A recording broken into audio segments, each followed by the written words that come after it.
Let me take you back first.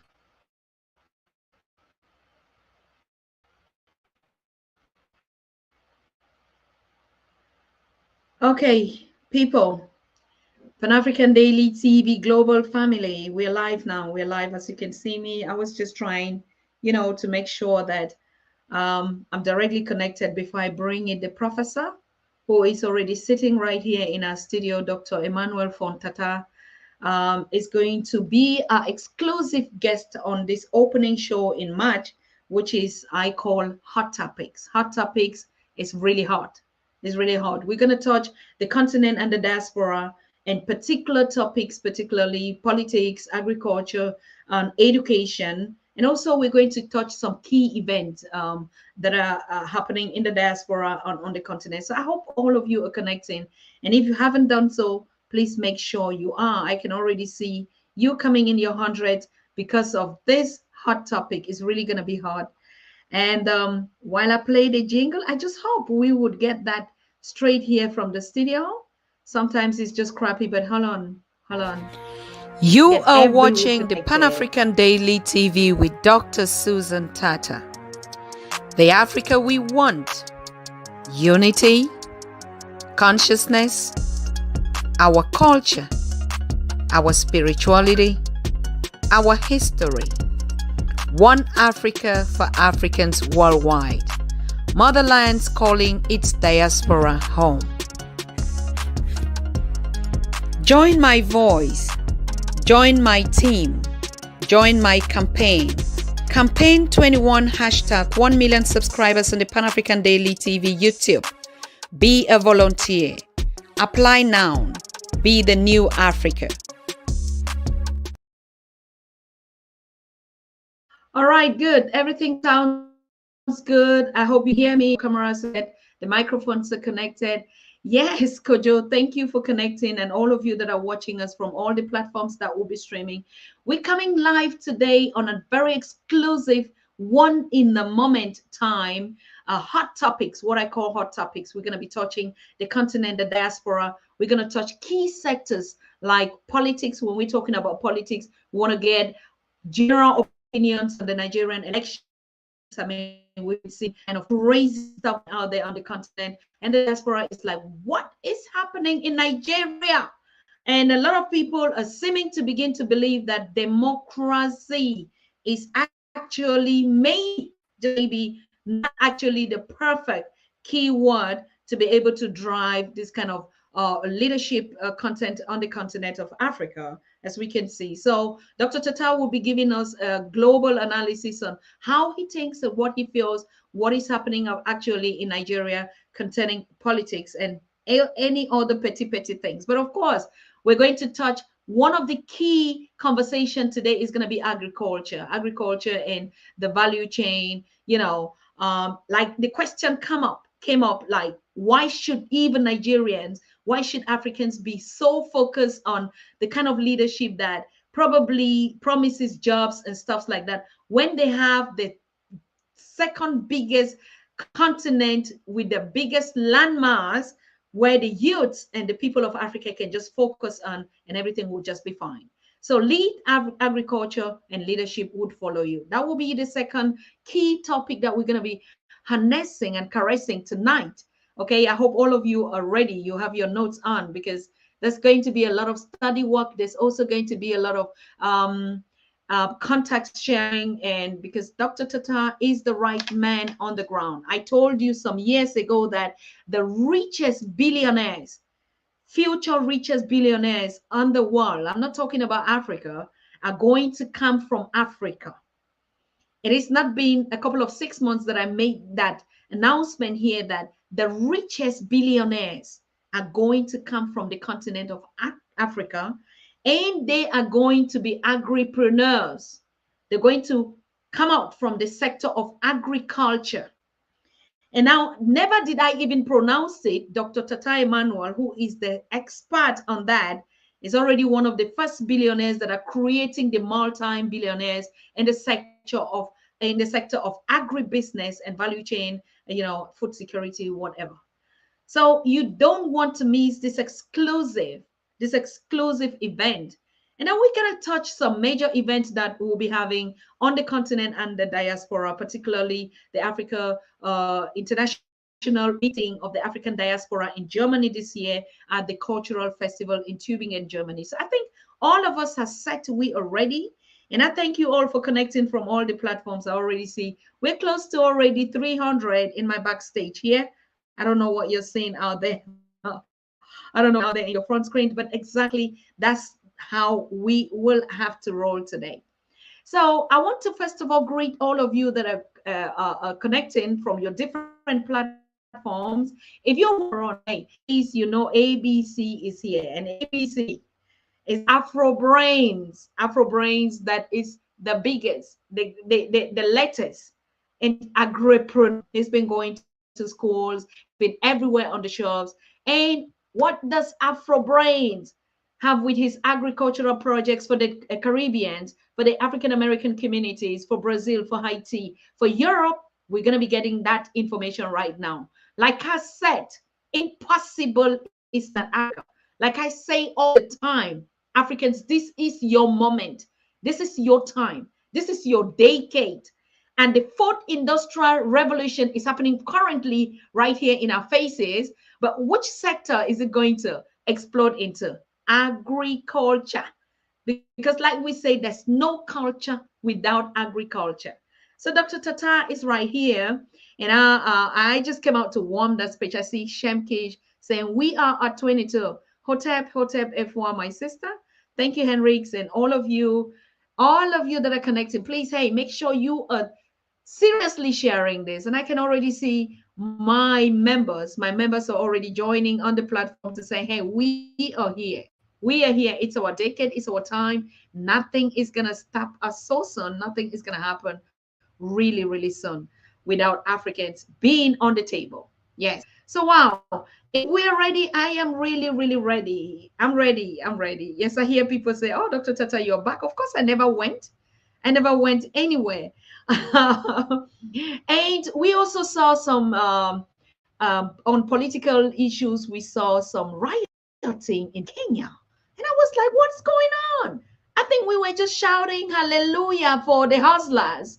And the hustlers were like, this is our key man.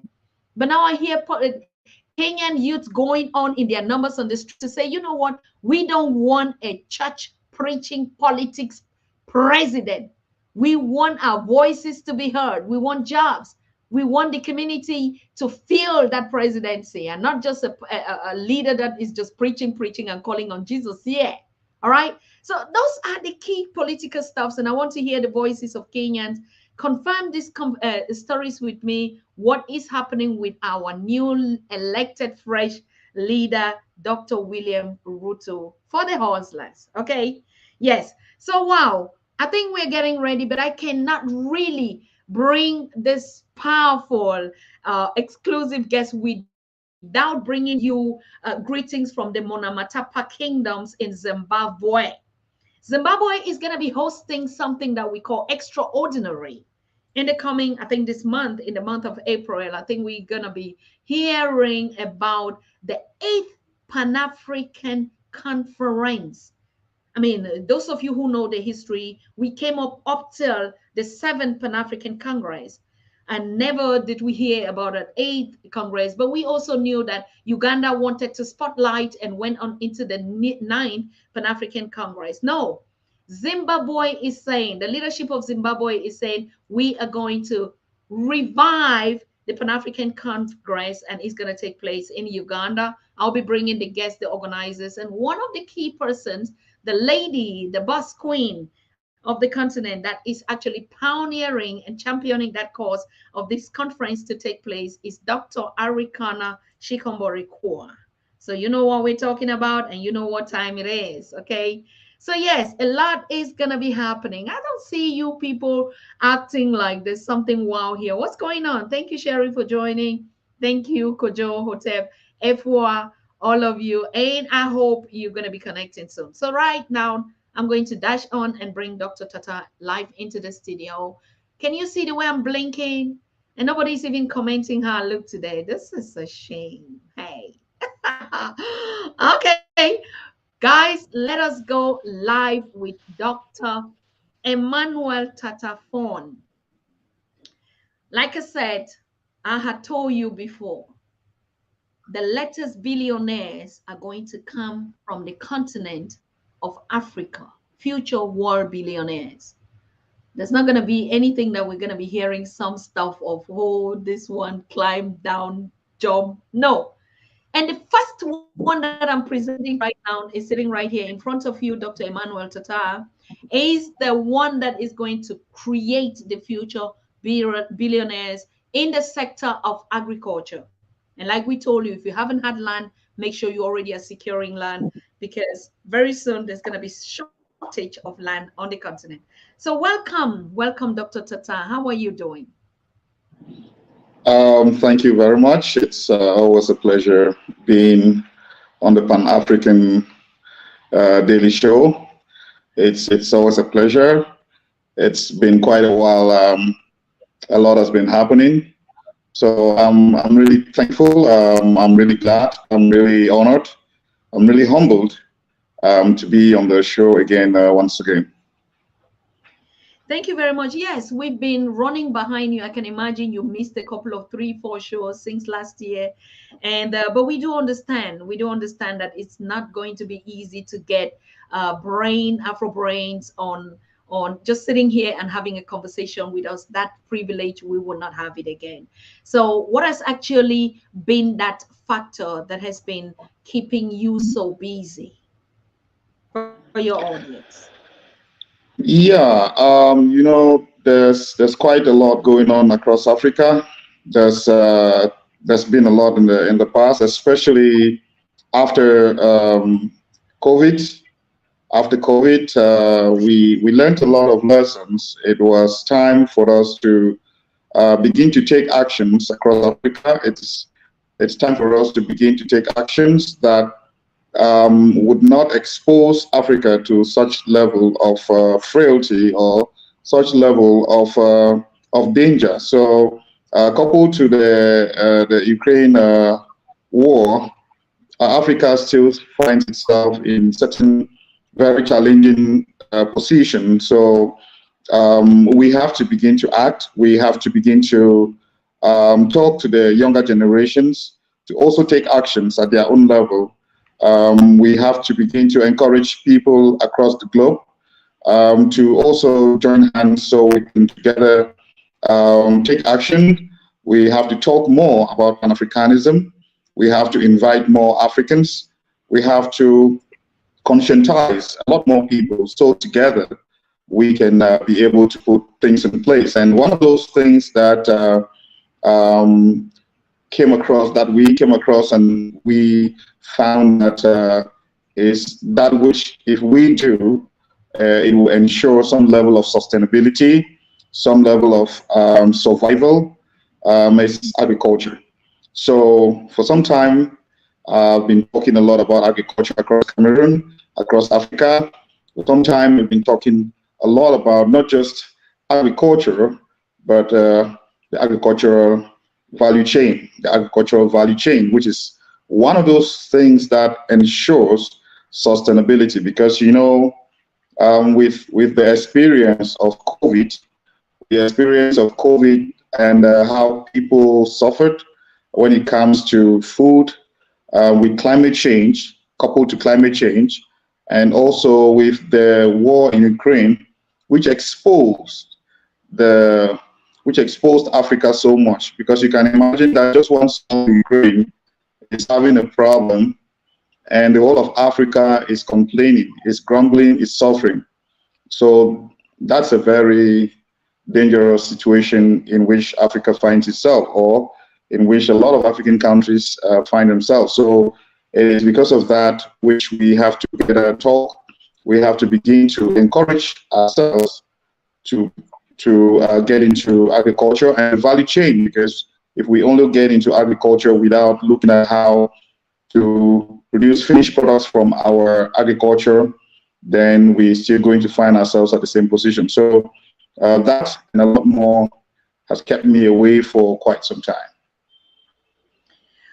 Wonderful. But thank you very much, because the exposure to certain challenges that we've gone through in the past, particularly recently, like you're talking about, has actually given us a golden opportunity to be able to step up at the game as Africans, or particularly trying to create opportunities in some sectors like agriculture that we never thought that was necessary. Am I correct? Yeah, that's exactly what happened. With the experience of COVID, during COVID, a lot of people were locked at home. A lot of people did not have the opportunity to go to farm and come back home and cook their own food as most Africans would do traditionally. A lot of Africans are used to subsistence life, method of life, where they get up in the morning, they go to the farm, they harvest their fresh food, and they come home and they cook. So with COVID, that model of existence, of survival, was threatened. So it now exposed Africans to a very unfortunate situation where they have to start learning how to save food, or how to preserve food, or how to transform food and keep at home. So that actually stimulated the necessity for us to begin to think about how we can facilitate that for families, how we can facilitate that for Africans across the globe, how we can be able to start initiating ideas that can help Africans move from the subsistence model of life where they go to farm and harvest fresh food and come and eat, to a model that could be more surviving. So it is that which actually kept us working. And of course, that wasn't all. The war in Ukraine also came and compounded the whole situation with the shortage of wheat across Africa. So that also created some necessity, some need across Africa, where people needed to start thinking about alternatives to wheat flour. So wheat flour, as you know it, is not the healthiest flour. It's not the best flour, but Africans consume it just because that's what they have available. So it now became our responsibility to begin to give Africans reason why they can begin to look at other options like plantain flour, like sweet potato flour, which are all healthier versions and gluten-free versions, surprisingly. So I was actually very surprised that Africans are still wishing, crying, and longing to consume wheat flour, which is not even one of the healthiest flours that we have around. Because in Africa, plantains will do quite well, cocoyams will do quite well, sweet potatoes will do quite well, cassavas will do quite well. So I didn't really understand why Africans are still depending on wheat flour. So this war in Ukraine actually opened the door for some African countries, Cameroon inclusive, to begin to consider cassava flour, to begin to consider plantain flour, sweet potato flour as alternatives to wheat flour, which is not even as healthy as the other examples, because plantain flour, wheat, cassava flour, and sweet potato flour are gluten-free. So gluten is a compound, it's a complex compound that is not digestible by the human digestive system. So consuming a lot of gluten is not even advisable, because it can easily trigger what we describe as gluten intolerance, which is actually a health condition associated with the consumption of gluten. So it is important that Africans begin to realize that most of the foods that we cultivate in Africa, most of the natural foods that we cultivate in Africa and transform are much more healthier. So these are some of the things that actually have kept Africa busy, I think, through this period. And it is still a learning period, I must say, because it is in the interest of Africans that we have to begin to look at more sustainable approaches to agriculture. We do not have to stay on what our ancestors had left us with. Because you see, in the days of old, our ancestors were focused on the cultivation of the so-called cash crops. And since then, we still have that culture that we cultivate in order to sell. We've not moved into the culture that we can cultivate, transform, and we could still sell at a higher value. So I think it's time we begin to educate the younger generations. It's time we begin to stimulate their minds, motivate them. And that's the reason why Afro-brains Cameroon is getting involved with secondary schools. That's why Afro-brains Cameroon is getting involved with universities, so that the younger generations can understand that agriculture does not end after harvest. Agriculture does not end after harvest. Post-harvest, there are still lots and lots of technologies after harvest that can be implemented in order to increase the value of our agricultural products. So that is exactly what Afro-brains is doing across Cameroon and across Africa. We're working with the youth, we're working with entrepreneurs, we're working with groups, we're working with investors who are interested. We're looking at creating the consciousness of the agricultural value chain. There are several African countries with very wide agricultural biodiversity. What I mean that there are several African countries that can cultivate a wide variety of agricultural products in large quantities. But the unfortunate thing is that they do not have markets. They do not have markets for their products. And the problem is simple. The state in which their products are do not allow them to search for markets. Take, for example, if you're cultivating tomatoes or if you're cultivating pineapples. By the time you harvest your pineapples, the time is too short for you to go and look for markets.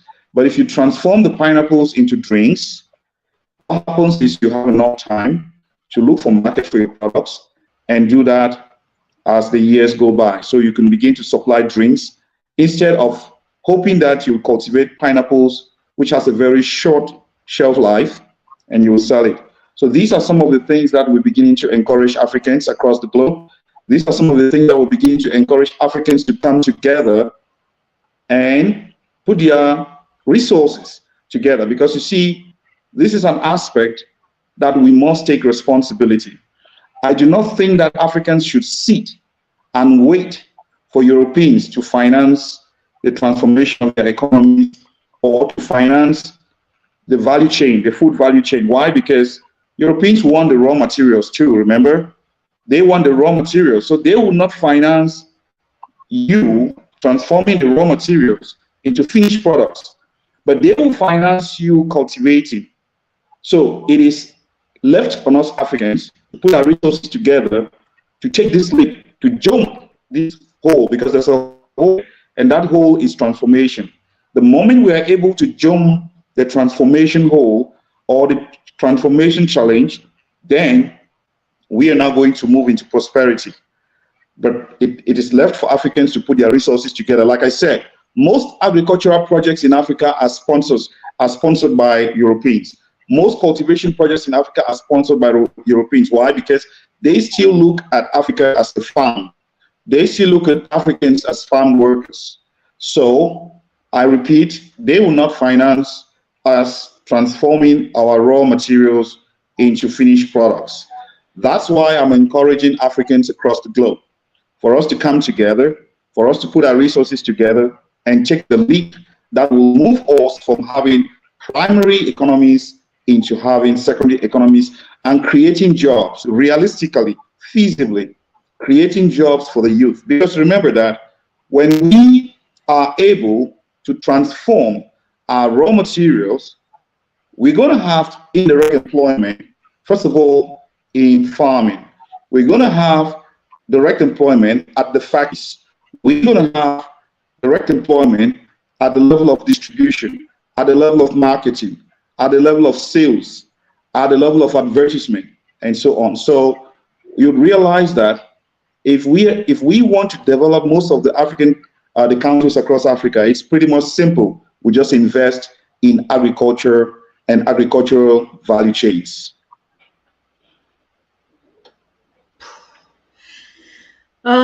You are talking to an expert, but not just, I mean, like you're watching an expert. I'm talking to all my followers and the audience and this community that is here.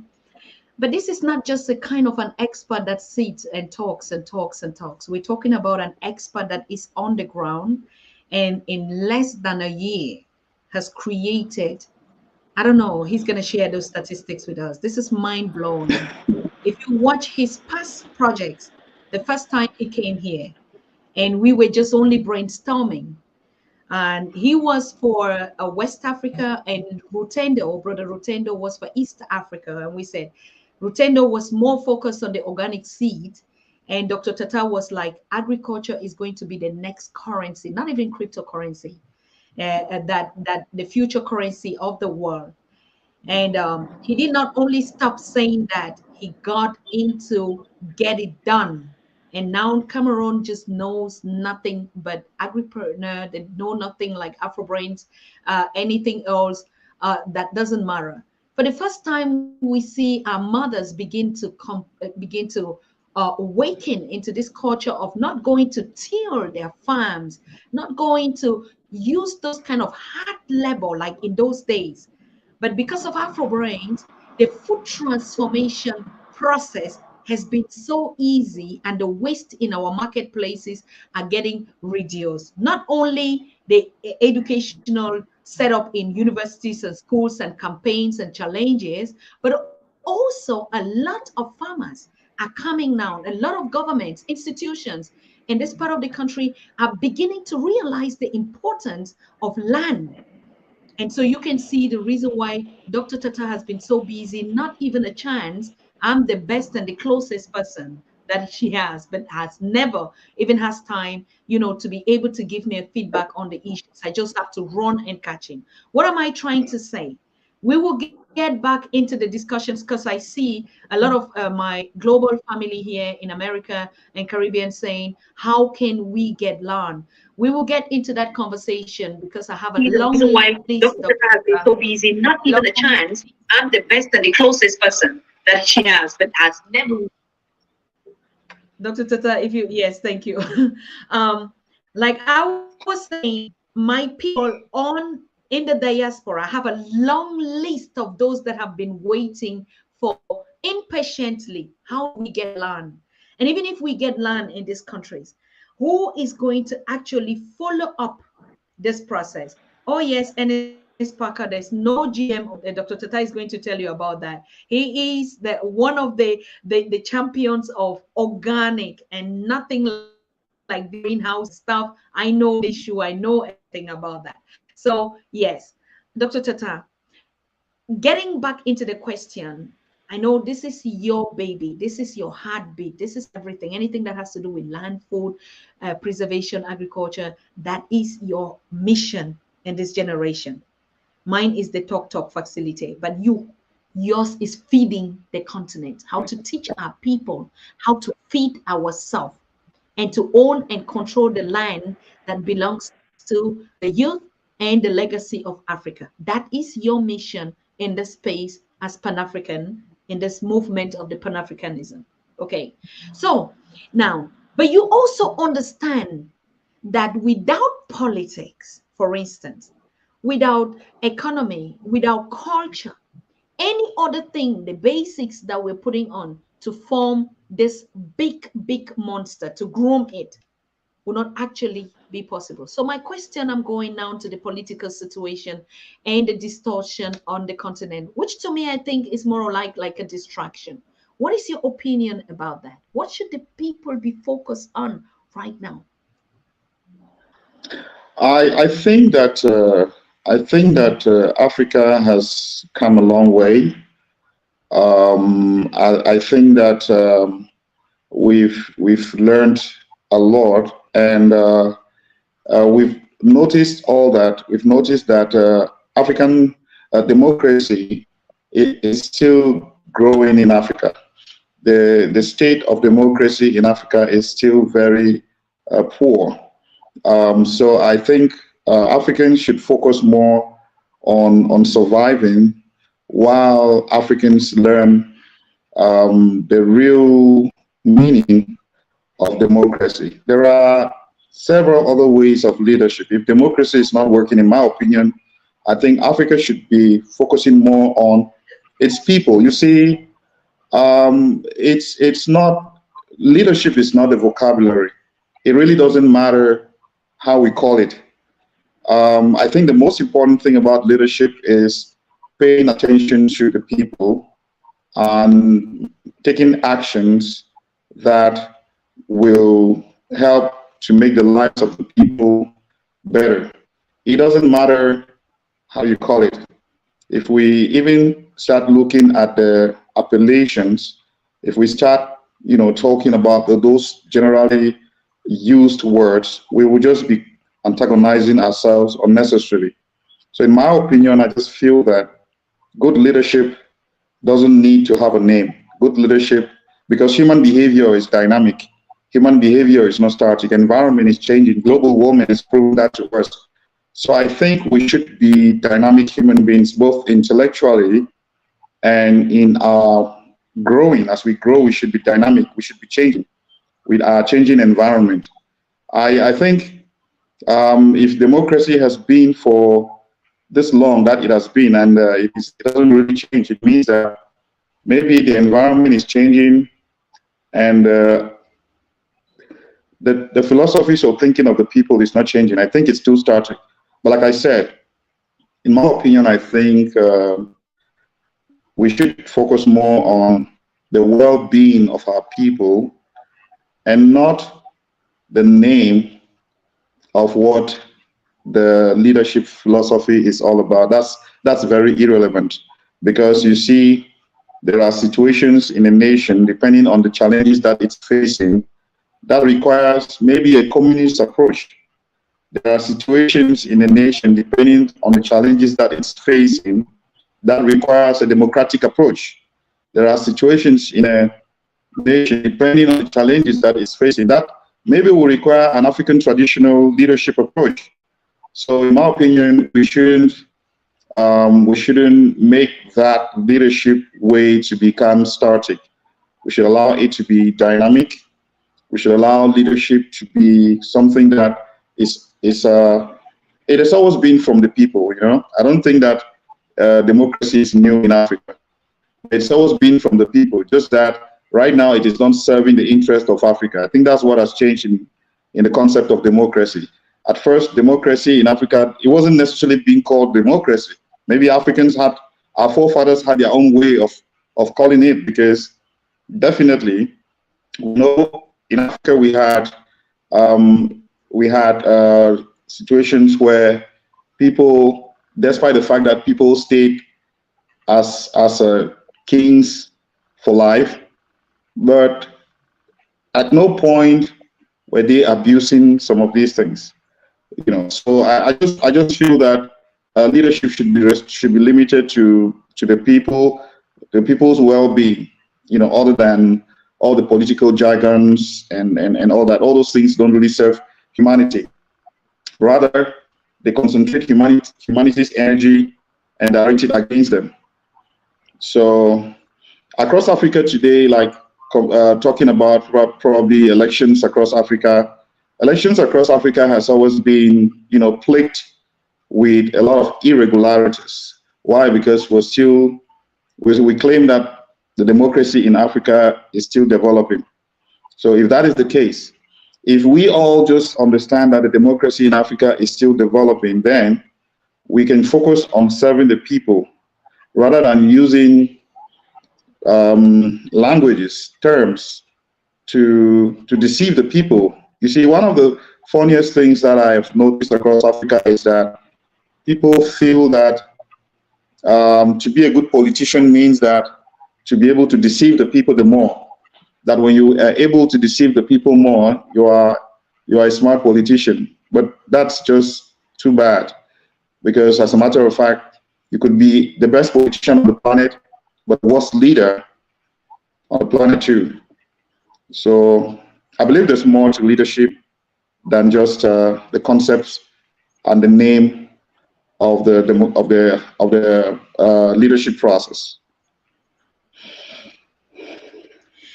Actually, leadership, we do understand it. I was just having a conversation with Professor James Small, who would be our next guest on Saturday, and he said, that is nothing new. We did it long time ago, and that's why we were stable. That's why we were a great a kingdom, because democracy, we practice it in our own culture and terms. So you're very correct. It has to focus. Any democracy that doesn't focus on the need of the people, or instead of making silly promises, empty promises, when you get there, even in that position of leadership, you're not going to be anything different. I mean, I come to this youth on the continent in Kenya that just picked up on the street and say, oh no, it's just been a year, we don't want a pastorpreneur. Yeah, we don't want a pastor president. We want a president that addresses the needs of the Africans, of the youth, and not just tell Africans to pray, and that a miracle, or spends all his time in the cabinet praying. What do you think about that? Of course, that's irresponsible. You know, I believe that the same God that created us gave us the faculties to reason. The same God that created us gave us the ability to impact and change and add value to our environment. Because of these qualities that God gave us, it becomes very obvious that He expected us to take some level of responsibility. He provided in our environment some of those things that we need in order to have a better life.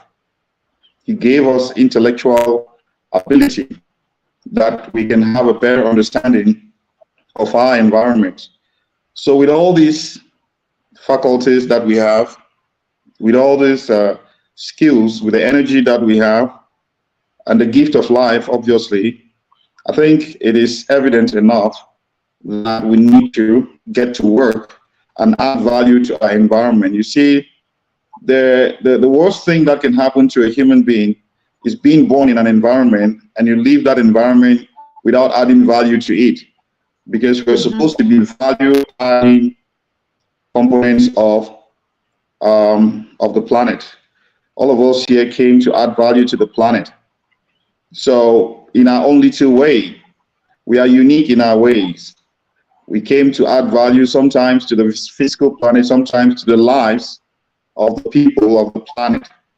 So when once you would find somebody who, rather, instead of taking responsibility to act in his humanity, begins to direct responsibility to invisible forces, then it's just a sign of irresponsibility. I just think so, because God didn't take permission from you before sending you to this world. So He's all seeing and He's always physically there. He's always spiritually there. So do your work while God does His own. The best way to pray is to act in faith, is to act by faith, is to do what you're doing, knowing that your ancestors or the God of your ancestors are giving you more strength to do that. In fact, if you do not work, you will not be able to understand if your ancestors are with you, because it is by working and getting results that you realize that your ancestors are with you. It is when a warrior goes to battle and conquers that he knows that his ancestors are truly with him. You don't sit in a place, fold your arms, and dream that your ancestors are with you. That's irresponsibility. So I believe that we have all that it takes to make the world a better place. Ashe. We have all our faculties in place, and we're doing just it at this right time. Anyway, I want to come to a really subject matter, which is agriculture, because that's where we're going to be dealing. We already announced it that 2023, from 2023, we're just going to mind our business, drink water, and focus on agriculture, because no culture without agriculture. I'm bringing you news from the kingdom of Embo Kingdom, which I'm the proud queen mother. And this comment is coming up to say the modern African society has a problem. We import more food than we produce. The elite class even despise everything African. This reduces the moral to do agriculture in our own countries. That's Embo King said, that's King Bo, the king of all. And he goes on to ask, we need to sensitize the people because we need market for what we produce. So what can you teach on that aspect? I mean, in a world where we're talking about increasing food insecurity, the least of our worries should be the destination for our products. I think our greatest worry should be to put in place those technologies that would transform what we cultivate into finished products. Like I indicated before, the challenge is that when we harvest our products from the farms, the shelf lives generally are very low. You could take the example of plantains. If you do not consume plantains, in a few days it will ripen and it will rotten. If you take the case of fruits, it will ripen and it will rotten. If you take the case of tubers, cassavas, yams, and all that, they will all rotten within a few days. However, if we have technologies, if together we put our energies together, put our resources together, we should be able to build those machines, just like what Afro-brains is doing. We build machines, food-grade machines, to assist local populations, local farmers, farming groups across Africa, transform their harvest into finished products. So when these foods are being transformed to finished products, what happens is it becomes easier to look for markets. It's easier to look for markets for sweet potato flour than to look for markets for fresh sweet potatoes. It's easier to look for markets for cassava flour than looking for markets for fresh cassava tubers. So that is why it is important for us to understand that our challenge is not where to keep the products, but our challenge is to work together so that we can transform these harvested products into finished products. You see, Africa's problem is not at the level of cultivation. Across Africa, most countries have been evaluated to cultivate even much more than they can consume per year. Because if you actually add the post-harvest loss figures to the figures that are consumed by the population, you would notice that the amount of food that is cultivated each year in most African countries, the amount of food is quite much. But the problem is at the level of transformation. So when they cultivate these foods, because of lack of technologies, because of lack of the knowledge about the existence of these technologies, because of lack of the unity amongst those that are supposed to come together to provide these technologies to the farmers. Because you see, like I said before, it requires a conscious, deliberate effort from the elites, from those in the diaspora who already understand the value of food transformation, the value of agricultural value chains. Those in the diaspora who already understand these concepts, it is for them to take responsibility and work together with the local population to get those technologies in place so that those foods that are harvested do not go wasted, but are transformed to finished products. So that, you see, when you transform some of these foods to finished products, take for example cassava flour. This cassava flour may last about 5 years. What that means is that if each year a certain percentage of the cassava flour is stored, what that means is that the country is going to have an excess of food. We are a land of plenty. So I do not see why Africa is still looked upon as a place where we can find hungry children, starving children. I don't think that is the Africa that I know. The Africa that I know is the Africa that has a lot of food, and is the Africa that is standing up. And I'm hoping that those in the diaspora are beginning to take responsibility. They are beginning to work with those on the ground, just like we're doing in the case of Cameroon. We're working with our brothers and sisters in the diaspora, and we're inviting a lot more in the diaspora to also contact us, also work with us, so that we can expand, so that we can provide more solutions across Africa when it comes to the agricultural value chain. Agricultural value chain, meaning that all the foods that we cultivate, we transform them to finished products so that we can be able to trade. You know, you go to Rwanda, we are able to cultivate a lot of sweet potatoes.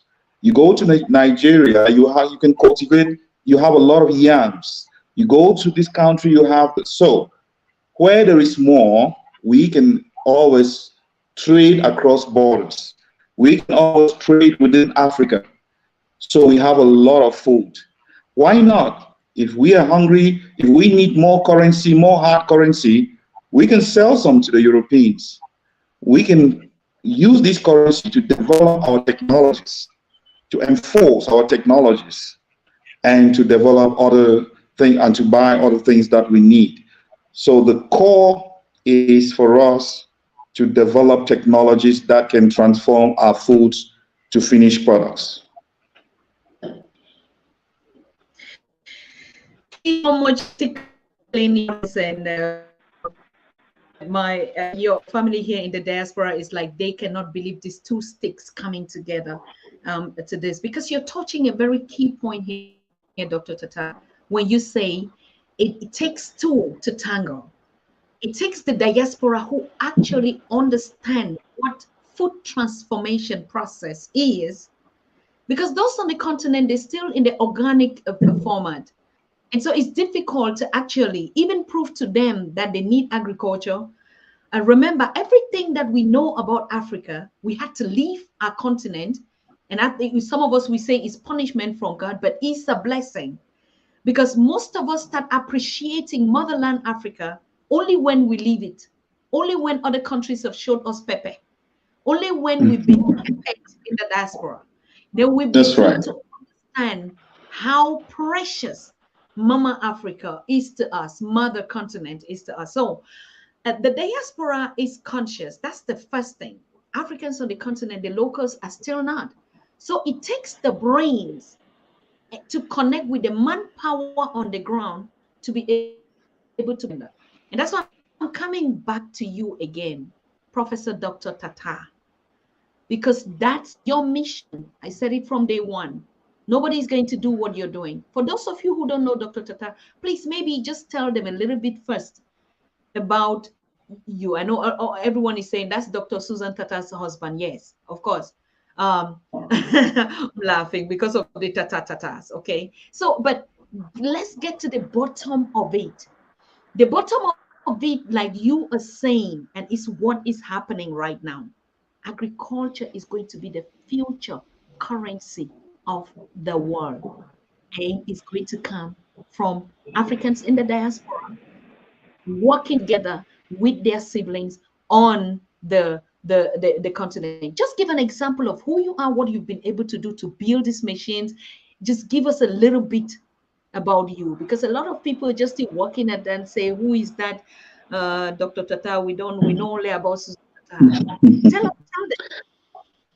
Yeah,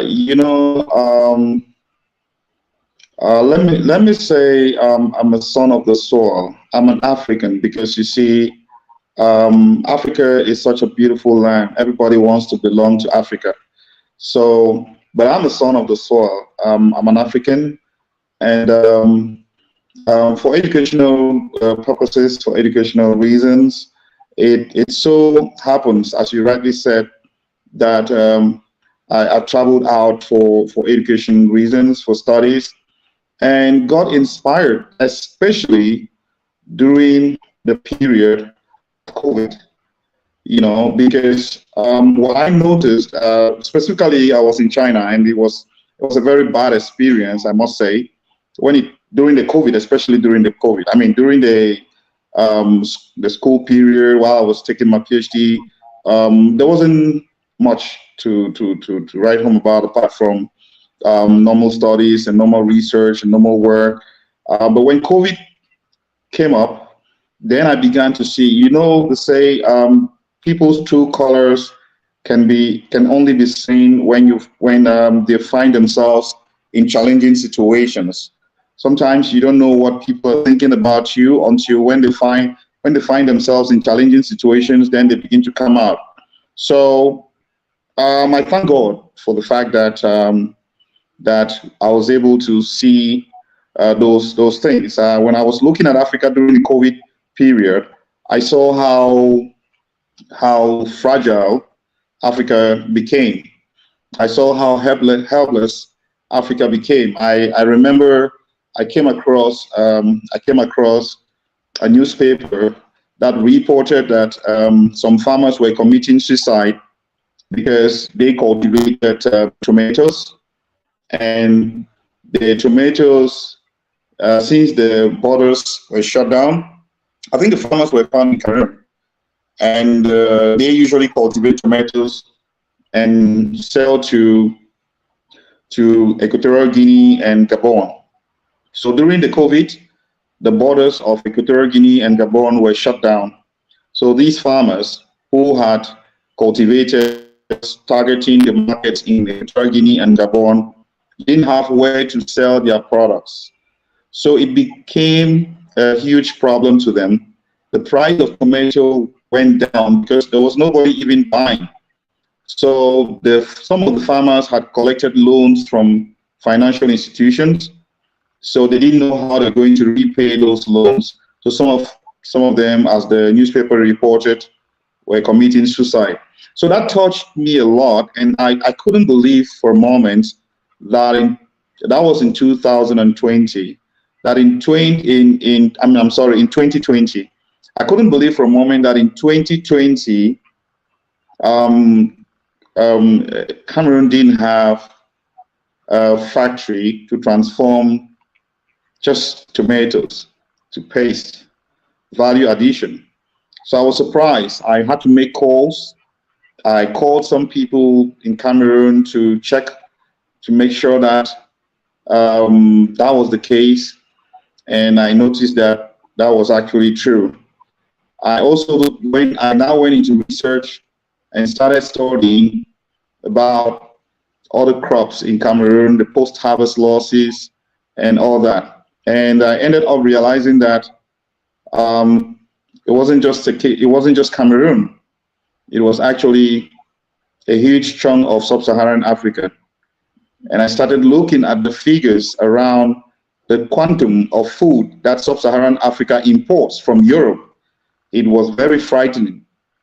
Then I thought again that, but those in the diaspora, they know a lot about transformation. They have been to supermarkets in Europe. They have been to supermarkets in other countries out of Africa. They have seen how food is being transformed, and they have seen the wide variety of products that are available in supermarkets abroad.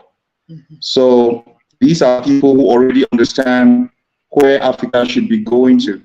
So they are the ones I should talk to, so that together we can, see how we can address the issue. But it was it wasn't an easy journey, I must say, because I had other offers. You know, I had other offers after my PhD to go to other places, travel to other countries, and to do postdoctorates, do other research. But I told myself that the most important thing for me to do right now is to solve the problem, or address the problem, or do something about the problem that has come to me. Because I know I can do this. I know I can address this problem. I know this is something I'm comfortable doing. So I decided to let go all those other opportunities and took upon myself the responsibility to develop an initiative that can address the post-harvest loss situation, starting from Cameroon and opening out to most of sub-Saharan Africa. So that was the assignment I gave myself. I put myself together and traveled to Cameroon to get that done. I mean, I must say here that at the time, there was just so much about Pan-Africanism going on the social media. There was a lot about ADI. There was a lot of Pan-Africanism, Pan-African initiatives, Pan-African movements that were going on social media. And this played a lot in the outcome that I experienced, because it actually gave me a lot of psychic energy, a lot of mental energy that gave me much confidence that I was doing the right thing. Because sometimes you want to be sure you're doing the right thing, meaning that you're at peace with your soul and your God.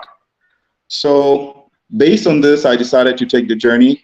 And I must say that that was the best decision I ever took in my life. In fact, my supervisor couldn't believe that I would refuse some of the offers, the very juicy offers that he presented to me.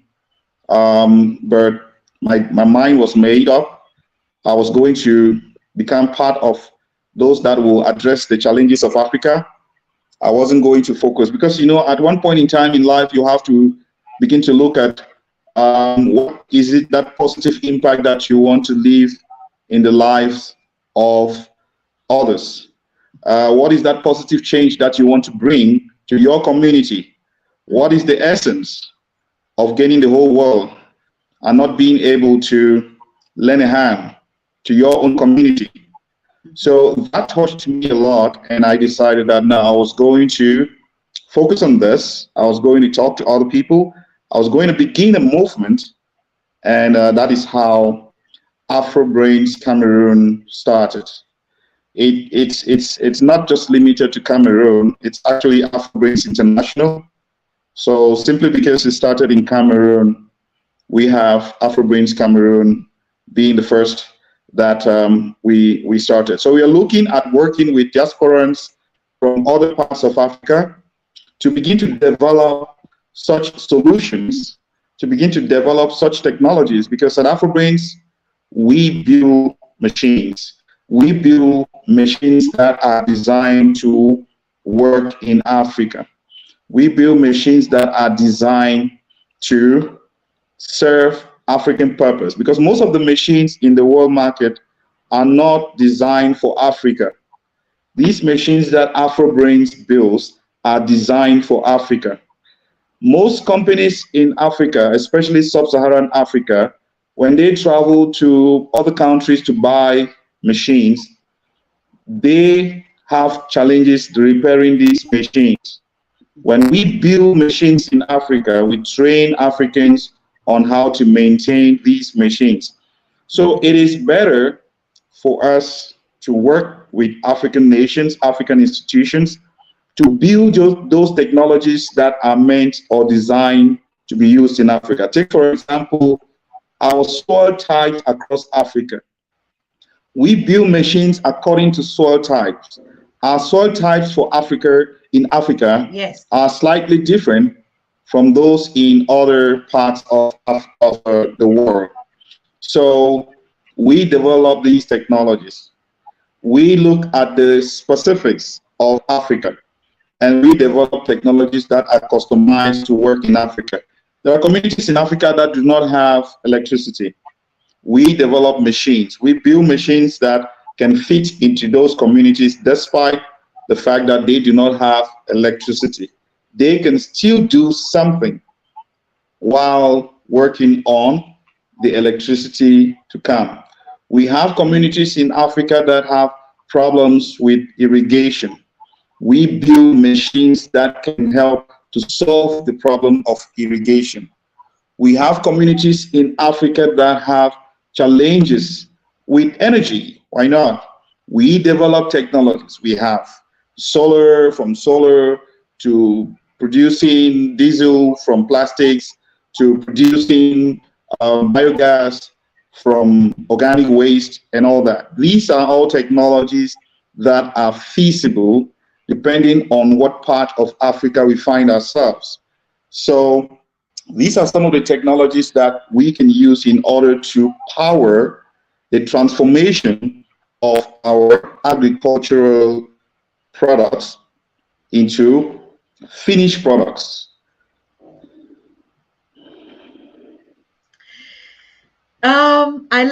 I love this. Like I said, diaspora, wake up, wake up, wake up, because it is not just about Sister Ayoka Efua was already saying he went to ABC, to Afro-brains Cameroon. That's the meaning of ABC, Afro-brains Cameroon. And he went there and he saw the amazing things that you're talking about. And I keep telling you, the fact that we see ourselves here, there's just a lot in the background that is indescribable. This one that you see here, this Professor Dr. Tatah from Emmanuel, it's indescribable. But sometimes when we just see us just sit here, you look at him just sitting calm and quiet. He is a rock. I'm telling you what this gentleman, this king is doing in the lives of Africans right now. It's a 400 years development plan as was written down. Because let me tell you something, people. I mean, I'm just icing the cake. Agriculture is the only thing that has developed every civilization that we know today.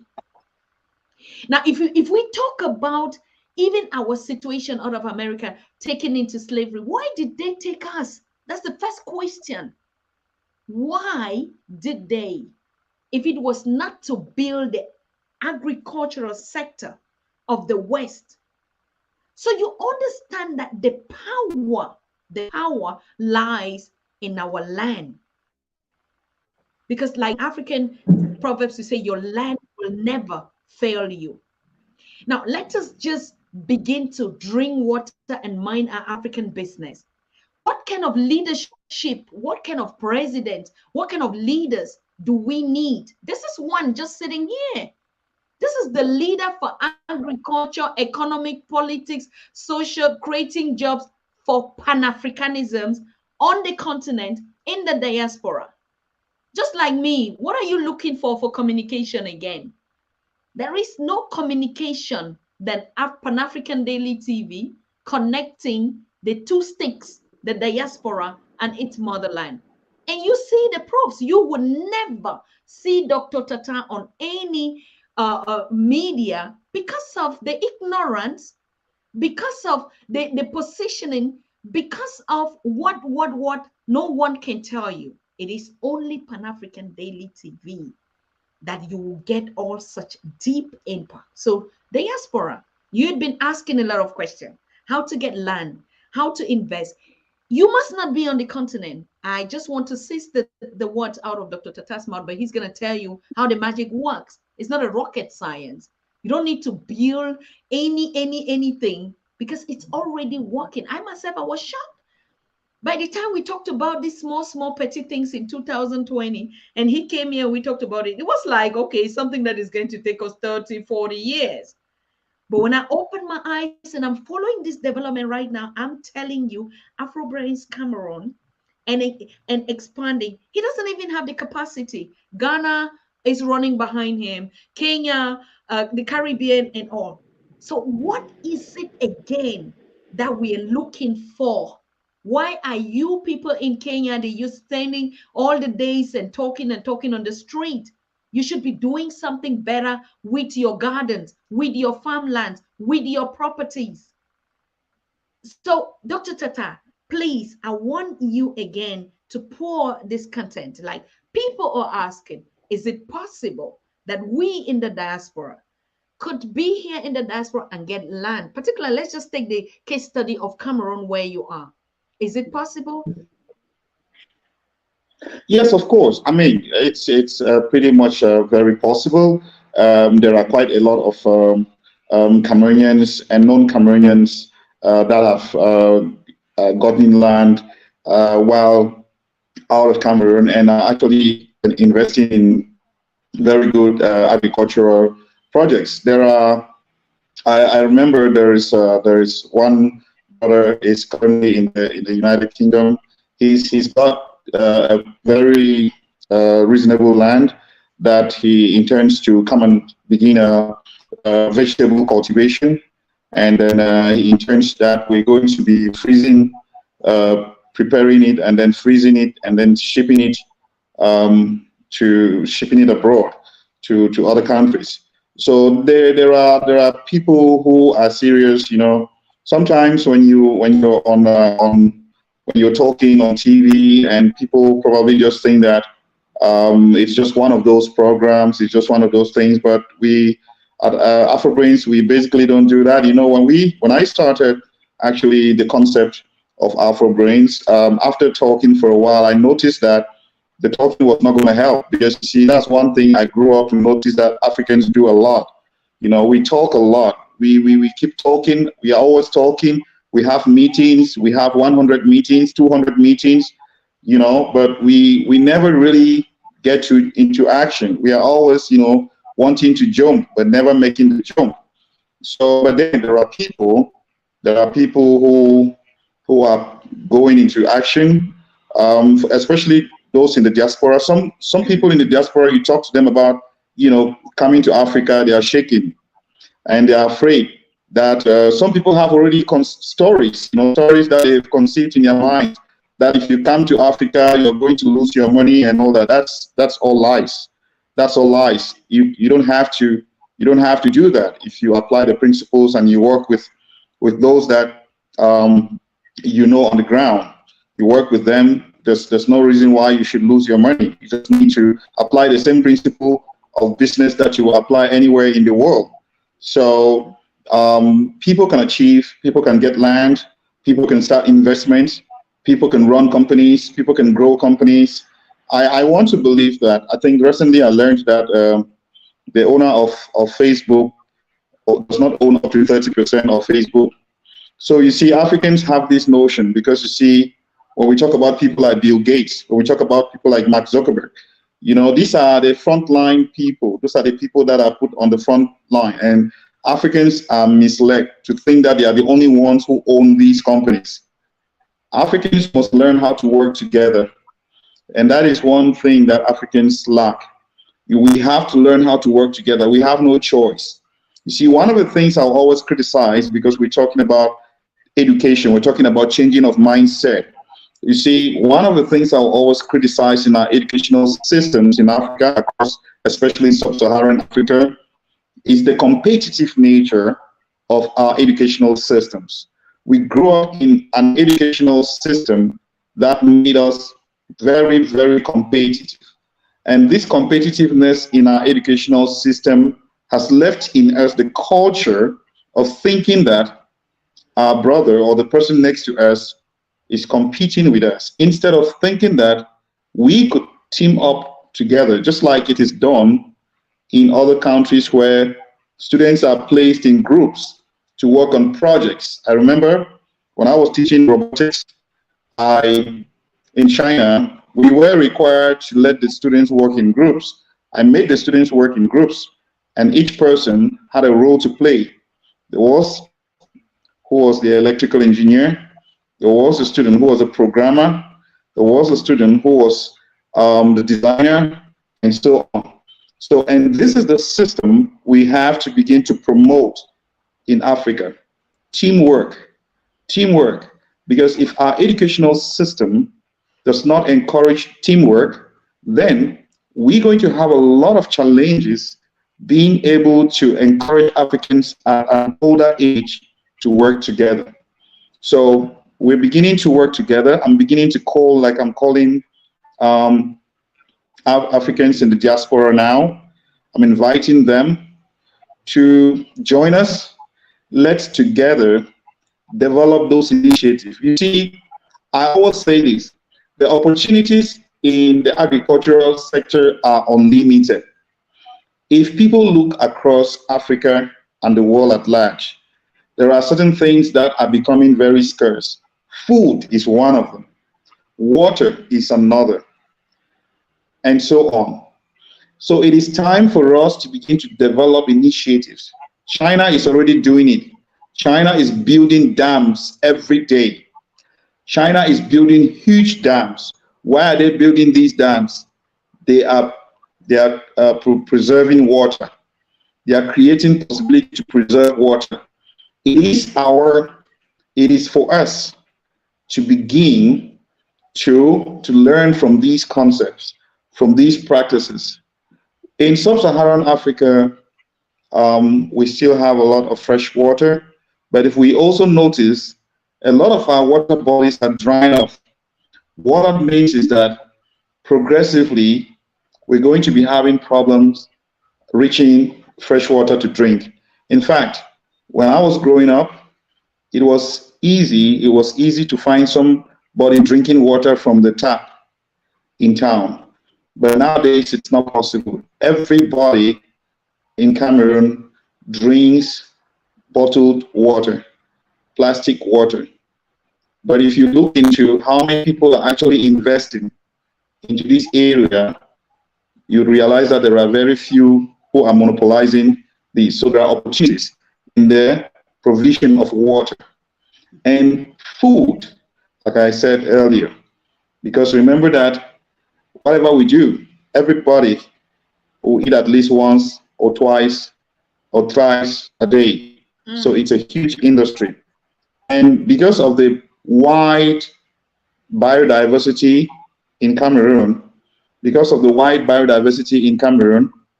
it makes it even more profitable.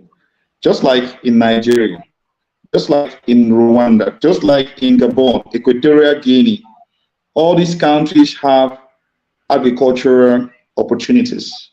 Cameroon's agricultural opportunity is just more because it has a wider biodiversity.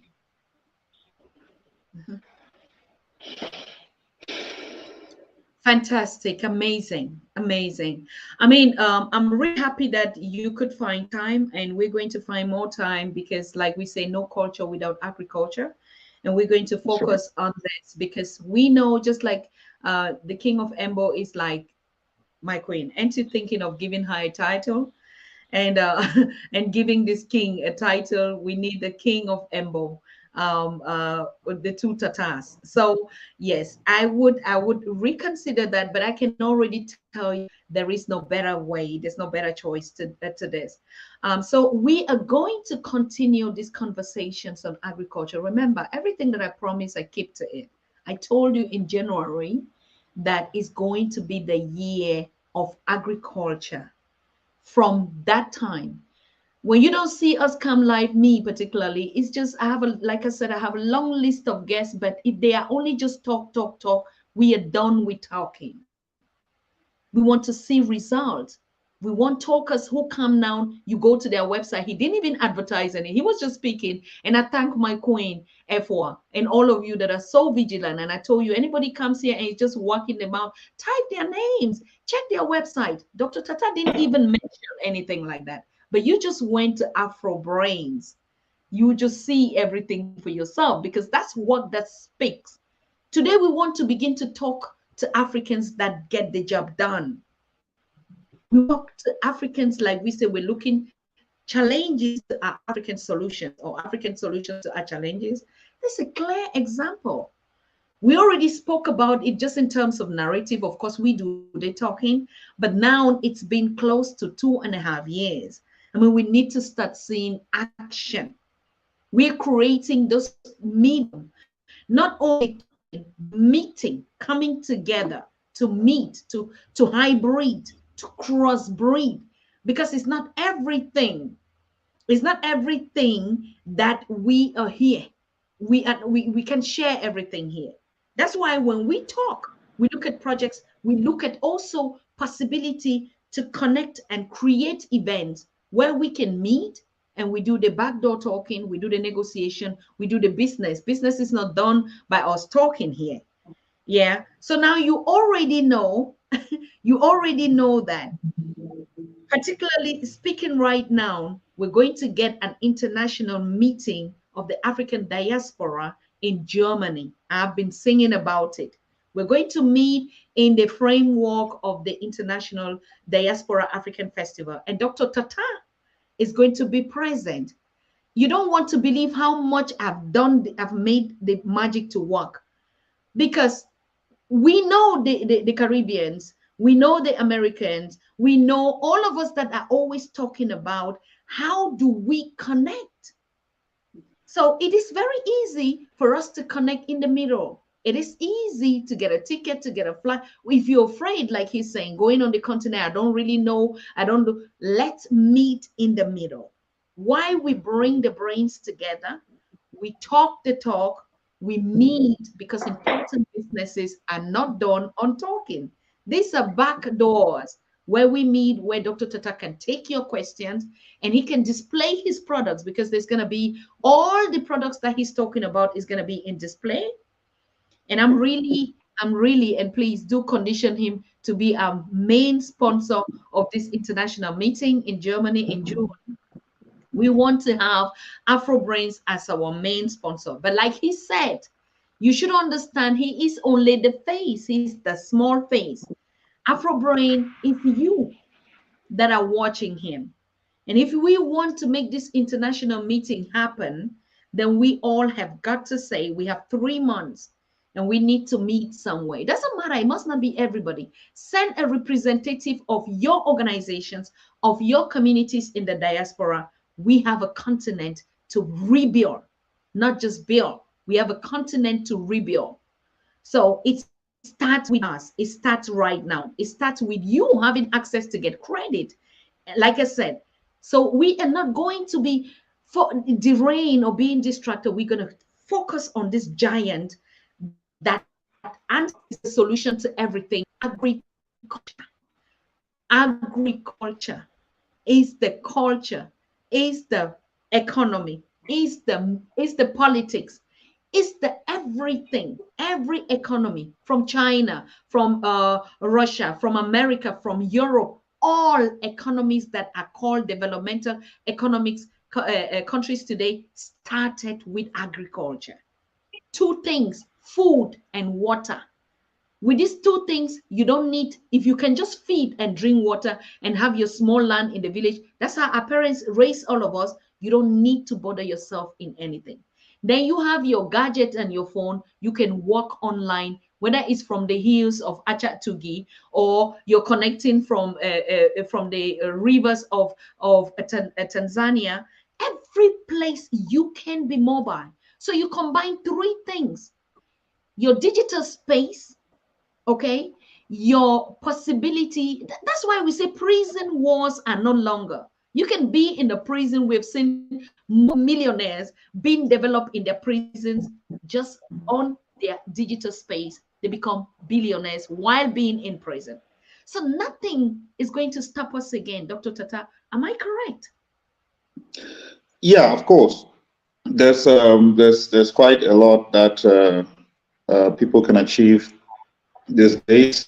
There's quite a lot that people can get by using the digital tools that we're having. We're talking about chat GTP these days, which means that we can practically be able to achieve anything. You want to design a website, it can do it for you in less than no time. You want to write a program, it can do it for you in less than no time, and so on. So you just need to be able to have the right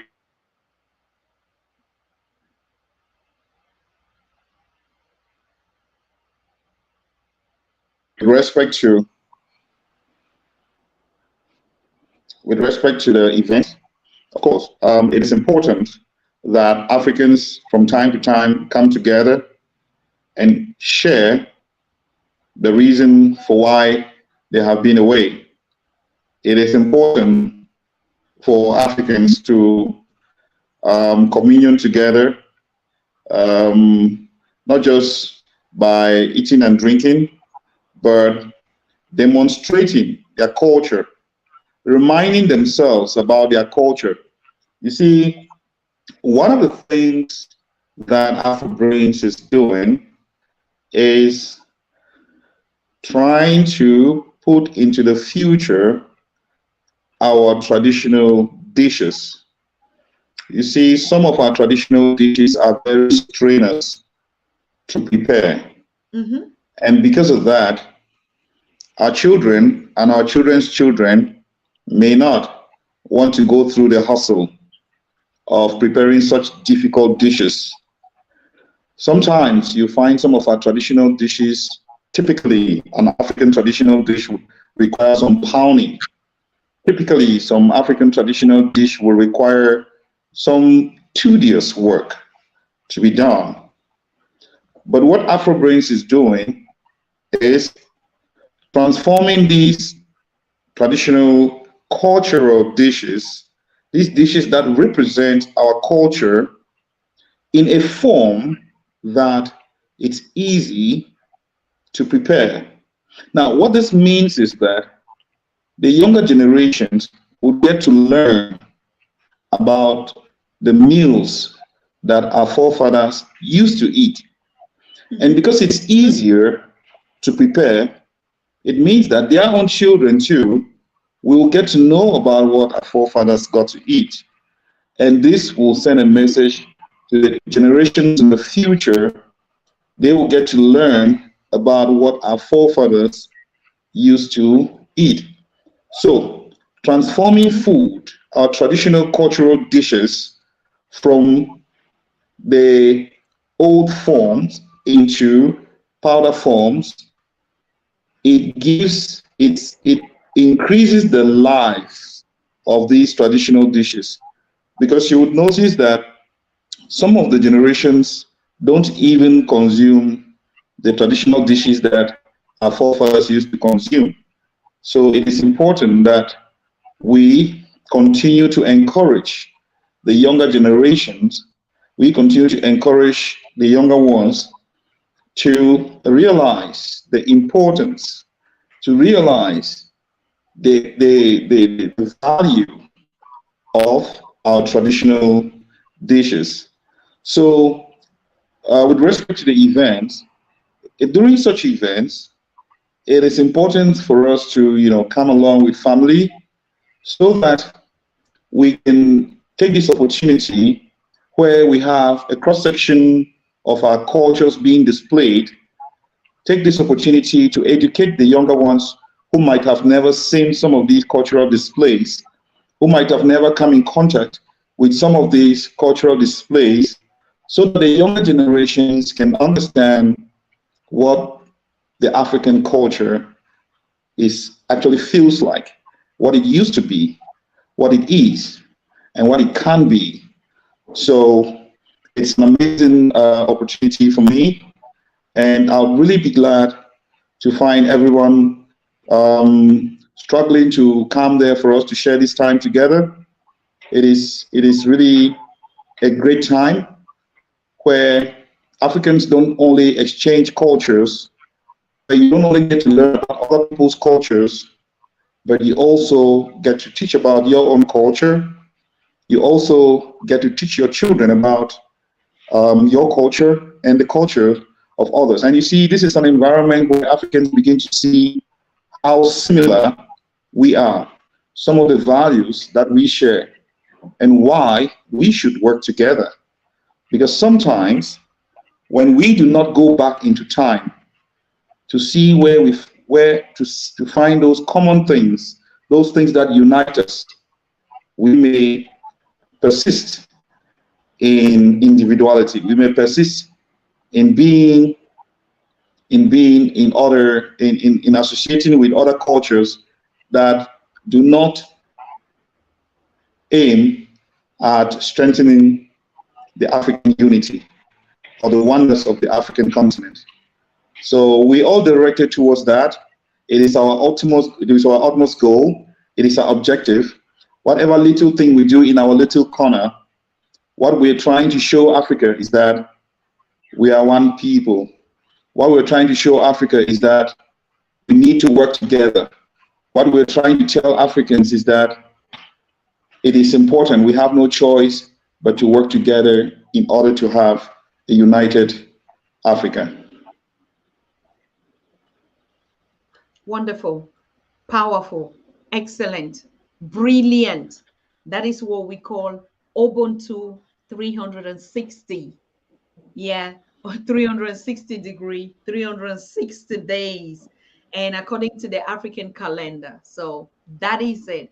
And one other thing that I want Dr. Tatah to mention here before we would go. I mean, you connect every dot. You connect every dot. You connect politicians. You know, you're not discriminatory. And that power, because one of the things that is disturbed or distracting or dividing us is our politics. And that's why I was talking about the political opinion, not even in terms of just leadership. But politics is one of the things that keep us so intentionally divided, and we begin to punch each other. But at Afro-brains, the culture of agriculture doesn't discriminate whether you are a pastor or you are a president, whether you are any sector. The culture in the agriculture gives only one requirement. We need to feed ourselves, because our food is, first of all, our pharmacy. And there's no continent in the world that has been able to keep this organic culture like the original continent of Africa. And that's why it's even difficult in your sector to bring this technology of food transformation. You're still getting the resistance that people are still thinking, no, I need to use my mortar and pound my cocoyam to be able to transform it into achu. No, I need to use my mortar, the two mortars to pound my corn to produce flour, even under the 40-degree sunlight, carry my child on the back to be able to produce corn flour. No, I need to still greater my cassava, greater it, sun it, fry the gari that I use to make either ugali or make other atike. So this resistance in the cultural setup is because of that organic nature that Mother Africa is thinking, no, you're bringing these Western things to take away something that is spiritual. Because one thing that I know is food is spiritual. Food is considered sacred in the African culture. That's why we cherish eating together. That is why even we refuse to use cutleries at some point. We connect the spirit through our natural body. So most of our African indigenous food are eaten with our hands. And these are the sectors that you actually are touching, to revolutionize. But one thing that I love Afro-brains, and of course I'm the queen of that, is that culture that you didn't take away from it. Yes, we can transform, put it on the shelf life, like you said. And for those of you who don't understand what shelf life is, just means how long. Like he's given examples. If I would want to sell a raw mango, I won't make it. But if I transform it into a drink, so that could stay for 5 years. So shelf lives, like we go in a supermarket, we see the products on the shelf, so it lasts longer, right? Those I'm just. Yeah. So, but Afro-brains didn't take that spirit. On the contrary, it promoted the facility. I mean, I can tell you, go to Royal African Village. I'm a village girl in the village. Pastorals. You know the things we went through to become as strong as this. Walk on the farms under the heat, tilling these things with the simple tools that are. And today, the son of the soil comes and creates simple machines. Even from our urine, we can produce biogas. We can use our solar plant and just facilitate. How much more are we looking for when we talk about the fourth industrial revolution? I can only say it because I'm a daughter of that process, and I knew what our mothers, most of them, I'm telling you, it's a shame to see our mothers still doing those kind of hard labor, slavery work, to Africa. Nobody has taken them out of those villages, like we say, they ripped us off, of our continent, took us into the diaspora to build this civilization for them. No, our mothers particularly are still doing that, what he is saying in this modern times. So if we say we want to build a continent, we want to revolutionize Africa, and we don't give our mothers, Mother Africa, the girls, the boys, the youth, the simple ABC technology to get the job done, what more else should we be doing right now? I want to see all of us at the international meeting in Germany. We, like you're saying, we can contribute to buy solar energies, to buy this. Dr. Tatah is here. It's not because of the names or whatever. I'm telling you, it is not even a coincidence that these Tatars are chosen right now. But I'm telling you, the revolution that we are looking for, the Africa that we want, the employment for our youth, the development of our mothers, taking them out of hard labor, slavery labor, to put them at least on a comfortable scale, not only in the name of making business or investing, but as a contribution, as a son and a daughter of Mother Africa, to say, I have a duty and a responsibility. I can get it done, and we can get it done. Dr. Tatah, am I just fantasizing, or I'm too emotional, or crazy, or I don't know? What is it? Now, the thing is, when you get to that point, then you realize that that is what, that's where we get to, and then we get into action. That is where we get you, and then we go into more action. That is where we get you, and then we get into excellence. So it means that you're living in excellence. You see, like you rightly said, at Afro-brains, we say, if you do not eat your food as your medicine, you will end up eating your medicine as your food. Food is medicine. You see, sometimes I ask myself a question, because I'm not really, you see, I believe politics is a game of interest. So when I want to talk politics, I like to talk politics in favor of one over the other. So I don't really think that Africans are mature enough when it comes to the quality of democracy that we have in Africa, because the democracy that is existing in Africa is not in the interest of the African continent. That is why I do not see what Africa is doing as politics, because it is not in the interest of its people. It is only when people start talking in the interest of their people that I think we are referring to some political thing, because politics is a game of interest. When you find someone talking in the interest of self, that's not politics. That's probably something else. However, at Afro-brains, we believe that agriculture holds the solution to most of the challenges that we're facing as a continent. To most of the challenges that we're facing as a continent. Take the example of malaria. About 500,000 children in Africa, across Africa, die of malaria every year. Correct. It's not rocket science to start this. It has been done. China was able to use Artemisia to reduce malaria in its tropical weather, because in China we have the Guangdong province. Most of the Guangdong province is tropical weather. So they were able to use Artemisia. They developed a tea brand. So that's why you go to China, you have a lot of teas. One of them is made out of Artemisia. They cultivated Artemisia, created or developed a simple tea brand and made it available to almost everybody in Guangdong province. Within a few years, what happened? The malaria numbers went down. In Cameroon alone, more than 11,000 people die each year of malaria. Sometimes I ask myself a question.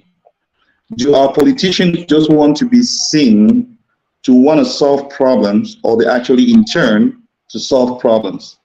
Because if they want to be seen to solve problems, then I'll see with them that they're solving problems. But as a matter of fact, they're not interested in solving the problems, because all you need to do is cultivate Artemisia, produce a brand of tea, and make it available to the population if the intention is to address the issue of malaria that kills more than 11,000 people every year in Cameroon. That's what Cameroon should do. And if in Africa, if that's what we want, then we should do the same thing and reduce that. But guess what? In most cases, they will not. Why? Because they use these dead people's records to claim monies from international organizations. Perfect. So they need these people to die. They need these people to die, just like they needed some other people to die during COVID, so that they can claim money. Now, on the other hand, in Africa, we have the possibility to develop a pharmaceutical industry. The machines meant to produce tablets, to produce capsules, are not rocket science to build. Afro-brains can build those machines. But the problem is that most of the drugs that are running within Africa are produced by pharmaceutical companies that can probably just wipe you from the face of the planet. So that is why it becomes difficult. Go to hunger. I already stated this. We produce a lot of plantains, we produce a lot of cassava, we produce a lot of sweet potatoes. There is no reason why Ukraine is claiming to be supplying wheat to Africa. It makes no sense. Where is the Ukraine in the first place? What is the size of Ukraine compared to the size of the arable land in Africa? Where is the labor compared to the 60% African population that is made of youth below 25 years of age? So what is it that is in Ukraine that Africa doesn't have, that Africa cannot provide for its people? So what I say is, with more than the 6 million tons of plantains that's produced in Cameroon, as an example, with more than 5 million tons of cassava that is produced in Cameroon, with the post-harvest loss going up to about 50%, if technologies are developed that can be able to transform this post-harvest loss into food, then we would have addressed the issue of food insecurity. What am I trying to say? I'm trying to say that most of the challenges that we're facing have solutions already. Sometimes politicians need these challenges in order to claim some of the monies that they have lost through mismanagement. So as Africans, all I want to say is that we must take our futures, our destiny into our hands. We must work for the common good. We must work in order to encourage ourselves to give particular attention, especially to agriculture. Why? Because agriculture will solve most of the most important challenges that we have. When we have food to eat, most countries that have been plunged into war, most countries that have, experienced political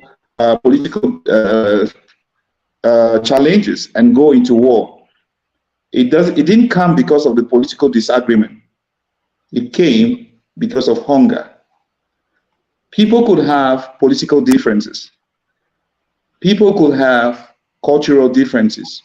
People could have religious differences in most nations.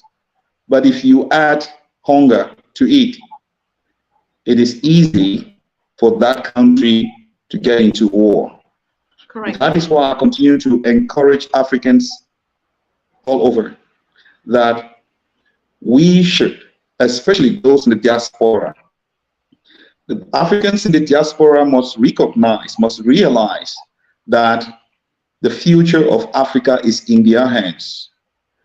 Those that will bring the most significant impact on Africa are the diasporans. Yes. First reason, because they have seen better.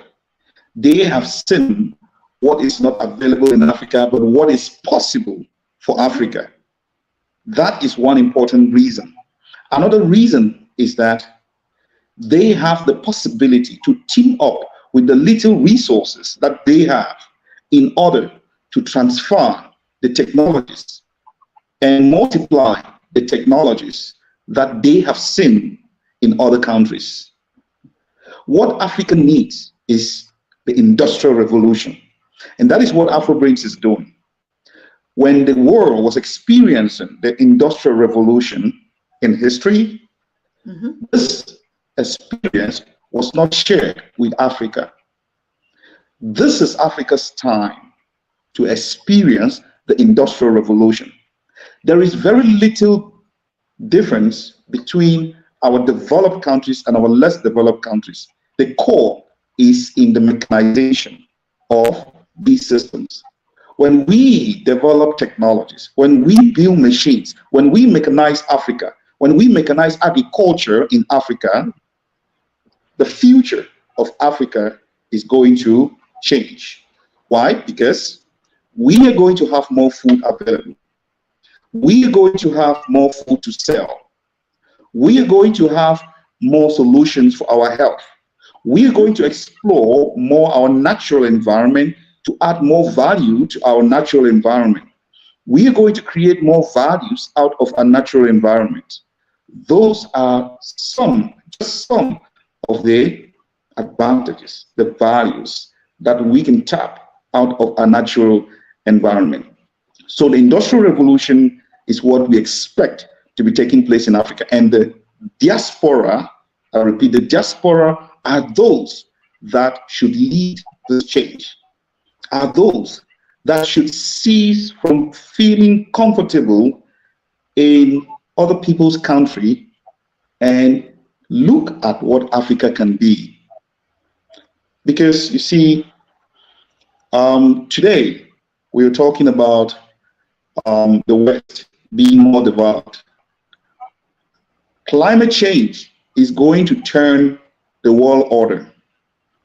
Climate change is going to turn the world order because progressively the climates of the temperate zones of the world would start facing severity progressively. I don't think Africans are actually understanding some of these things because this is very important. When that's going to happen, you see, don't be deceived by Hollywood. Don't be deceived by TV. Don't be deceived by social media. The trees we have in Africa, the natural environment we have in Africa is going to be the rescue for the rest of the world. Global warming is going to melt all the ice. Global warming is going to create a lot of discomfort in temperate zones across the world. It's going to reverse the world order. All those who are swimming across the Atlantic Ocean will swim back. So let us begin to preserve what we have in Africa. Let's begin to develop technologies that can multiply what we have in Africa. That is what we should prioritize instead of discouraging ourselves. Because you see, one of the things I've noticed with African politicians is that they are specialists in discouraging Africans from living in Africa. They give Africans the tendency or the impression that Africa is poor. Let nobody ever deceive you that Africa is poor. Africa is very rich. There is plenty in Africa. What Africa needs are its people that believe in it. When the people of Africa believe in Africa, the value of Africa would be recognized. Until we stop to believe in Africa, the reason why Africa is where it is because we do not believe enough in Africa. Those of us in the diaspora, we do not believe enough in Africa. When we start to believe enough in Africa, the value of Africa will be elevated. We would see more value in Africa. We would tap more value from the African environment. And I think Africa is going to be the best place that we would want to be in. Whew. I just wish I can kiss you. Like I said, Wuna don't hear. Have you heard? Like we pinching our ears. Anyway, I have a couple of questions that you have to answer here before we leave you go, Dr. Tatah. And the first one came from my member. A question about this topic that you talked about, malaria. I just want to bring it. My question, Miss Dr. Tatah, if malaria comes from a parasite in the mosquito, where does the parasite come from? Is there a way to kill the parasite itself? So no, the thing is that mosquitoes form part of the ecosystem. You see, every creation that finds itself on Earth is having its importance in the ecosystem. Remember that the mosquito that we are criticizing for giving us malaria also feed other organisms. You know, they also feed other organisms. They form part of the ecosystem. So the idea is not to destroy the mosquito colony. If honeybees sting us, we don't have to kill the honeybees because the honeybees also produce honey.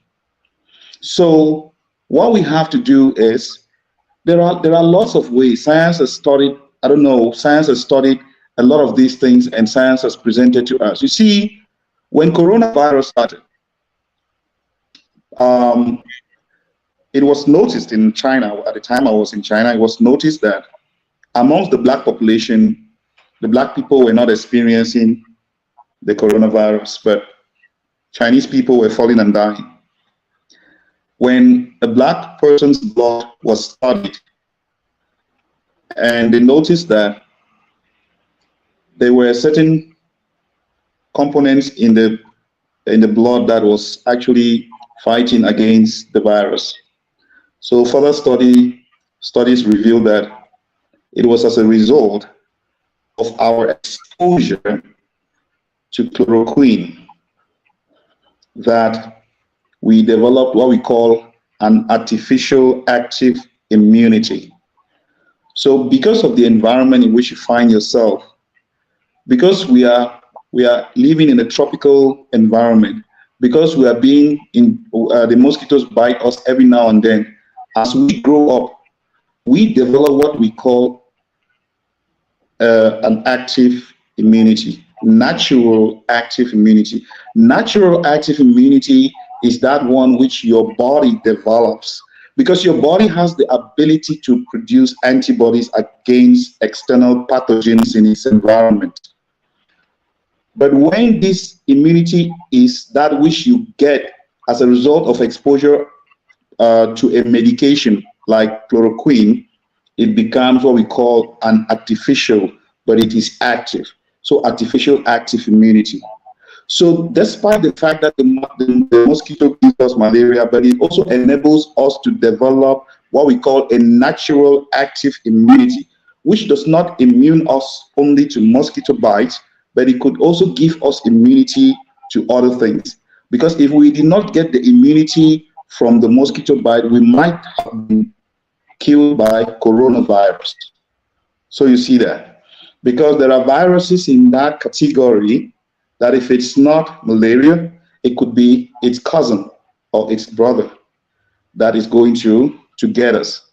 So these organisms that are found in a natural environment, we don't have to destroy these organisms, but we need to study and understand them so that we can live in harmony with our natural environment.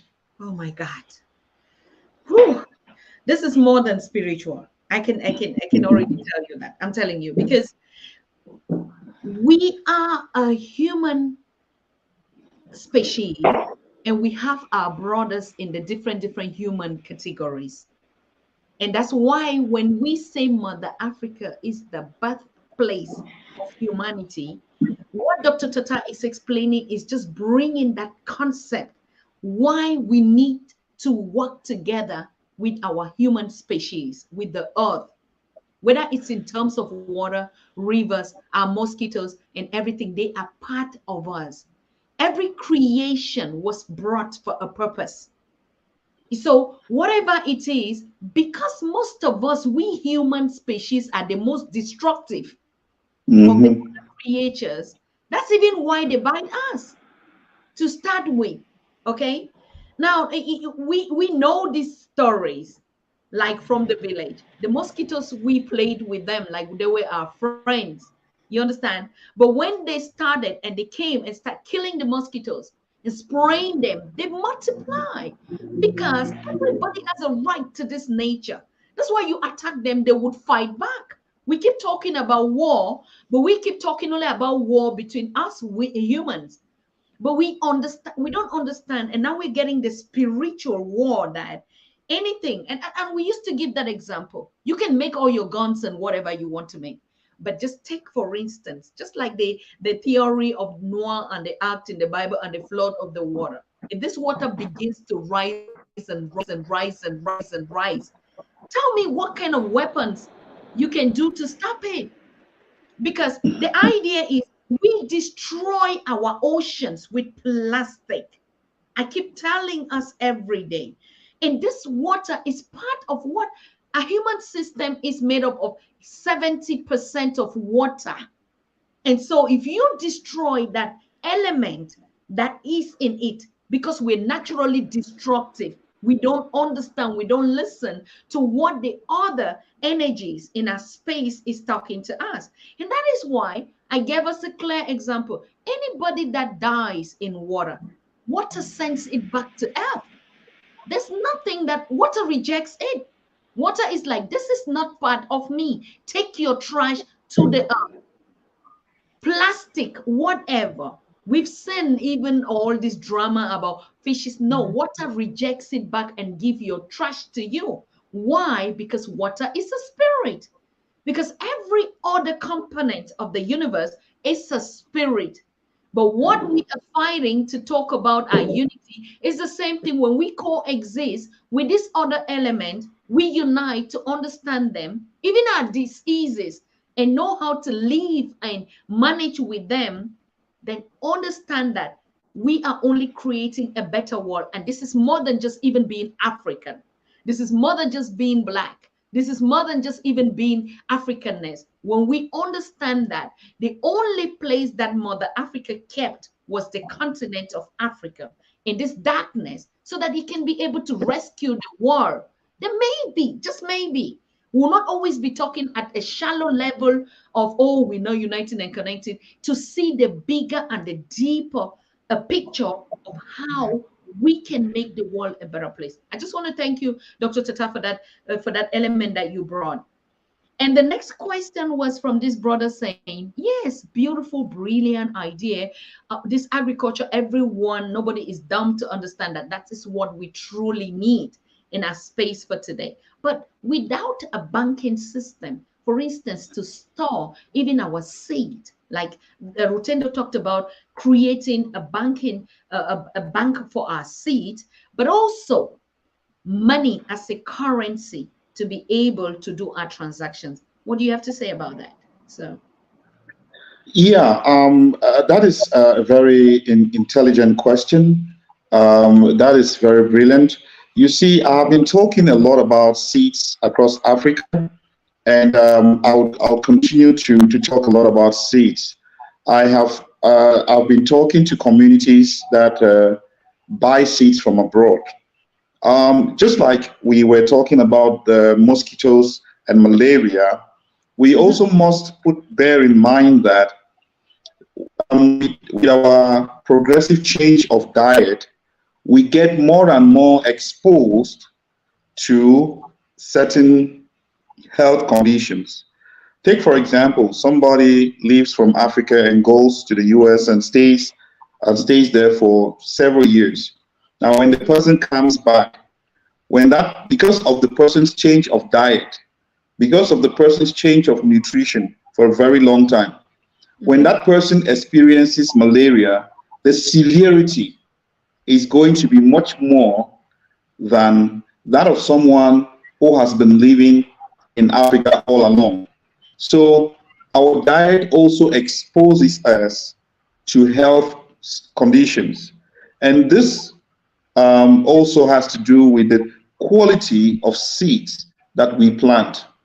I speak to communities every now and then, and I speak to them about genetically modified seeds.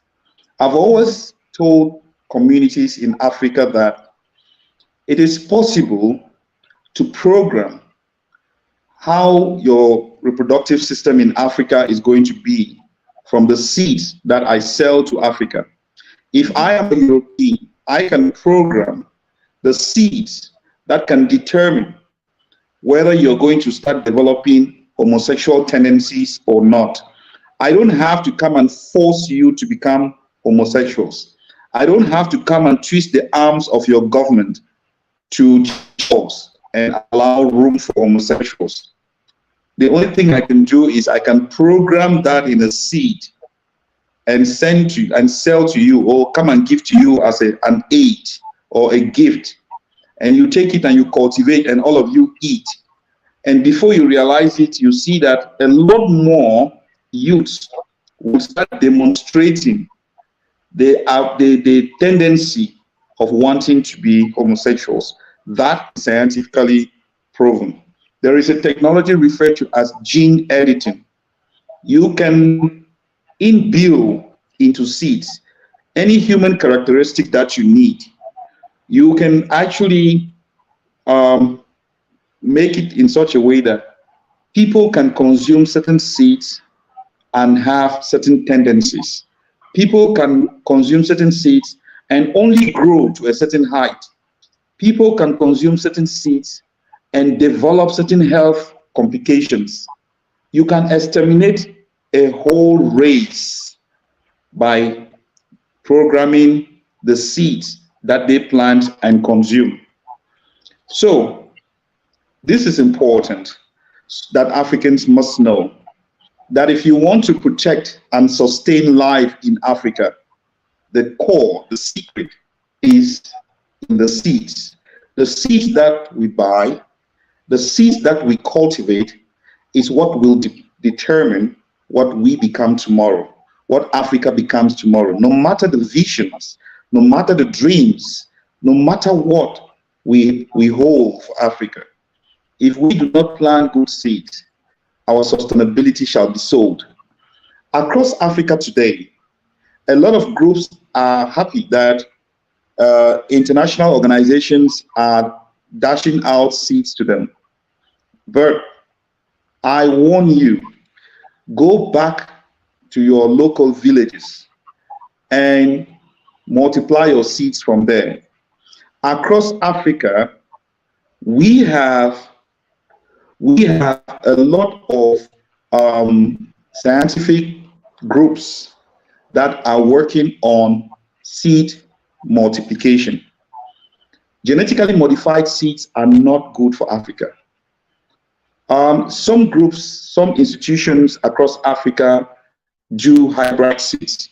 Hybrid seeds are different from genetically modified seeds. We still have natural seeds in our villages.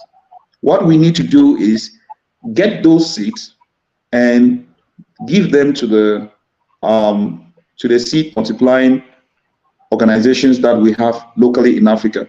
They will multiply it, be it in animals, be it in plants. These are the sustainable seeds. Besides the fact that genetically modified seeds can be pre-programmed before selling us or dashing to you, we are also exposed to the fact that some of them you're not able to cultivate or plant it for 2-3 generations. What do I mean? If you plant the seed, you are given the seed. It's written mostly on it F1. F1 means the first generation of that genetically modified seed that has been produced. That is its first generation with its characteristics. When you plant it and you harvest, the harvest will be significant in the characteristics that has been planted into it. So if it is meant to produce more, it will produce more. If it is meant to be large in its product, it will be large in its product. When you harvest and you produce seeds from the F1 generation that you've harvested, and you plant, it now becomes what? F2, second generation. If you plant those seeds, in some crops, it will not even produce fruits.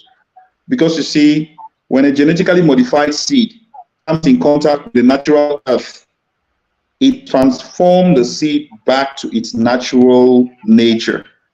But because that its natural nature that was used to produce that GM seed was not natural, the seed becomes what we call not non-productive. It becomes non-productive. So it is only meant to produce artificially. So some seeds in some crops may take you to first generation, second generation, some third, but some may not even cross the first generation. What that means is that each year you want to cultivate, you have to go back to the international organization that supplied you the seeds. And this is dangerous because it will now become that international organization's business to determine what you eat, how much you eat, and the price of food in your food industry. So they will have complete control of the food prices in your food industry because they will impose prices on you. And that is exactly what they are doing to cocoa farmers across Africa. They are imposing buying prices on cocoa farmers. And that is what they will do to Africa. They will impose prices for all the crops that they want in Africa. And they will buy, they will say, if we are giving you 3 tons of seed, these 3 tons of seed should give this quantity of crops. You are obliged to give us this quantity of harvest for this amount of years at this price or for nothing. Else, we are not giving you seeds. So this means that what we are doing is we are selling our ability to produce food to some other people. And that is a weapon that we don't want to leave into the hands of others. Because if we do that, then because if somebody controls your food, the person controls everything about you. When somebody controls your food, the person controls everything. So we do not want to get there. So the warning and the advice I'm giving to Africans across the world, and especially to diaspora, we know this, those of us from diaspora, we know these things. We know about GM foods in diaspora. We know that when we walk into a shop that sells organic foods, we see the prices. These are foods that grow in our backyard, Africa. We see the prices. When we walk into those other shops that sell any type of thing, we see the prices. We see the difference. It is our responsibility to call back home and advise them on how to protect our natural environment. Because if we, those of us in diaspora, Africans in diaspora, if we sit down and think that some other person is going to do this for us, then we're deceiving ourselves. And we will realize that by the time the world order is going to change, when we are coming back home, we will have no power. We will have no land. We will have nothing. It will still be as though we are in a foreign land. We are going to be transformed into strangers on our own land. Why? Because you may own the land, but you have no seeds to cultivate. The land is valueless. Now we still have the possibility to protect our natural seeds. Because our natural seeds give us the power of food, the food power. The food power is what Africa has. If Africa, remember that 60% of arable land in the world is found in Africa. If we can just discover the power of that 60% of arable land in Africa, there is no continent that is going to compete with us. If we can just be able to discover the power of that arable land and we apply ourselves to this land, we would not lose the power of cultivation. Because remember, planting and harvesting is just like printing money. Planting and harvesting is just like printing money. When you put a grain of corn into the soil and it grows and produces 100 grains of corn, that is the same as printing money. So you realize that is why I've been saying in the past that the currency in future will be food. Agriculture is the currency that we're going to operate with in the future. In fact, we are already operating with it as we speak. It's just that it hasn't gotten to us yet. When we will wake up to the fact that a chunk of Africa has lost its power to cultivate food naturally, then we will realize the value of agriculture and agricultural food chain development. So let us work together. I still direct this to those in the diaspora. Don't be too comfortable. Your generation may be okay, but the generation of your children and your children's children will suffer. By the time your children will be packing their bags to return to Africa, they will have no possibility to have food to eat. They will still remain as slaves to buy food from the very people who have the power to produce GM seeds. So it is time for us to put our energies together to save Africa from extinction, because this is a threat of existence.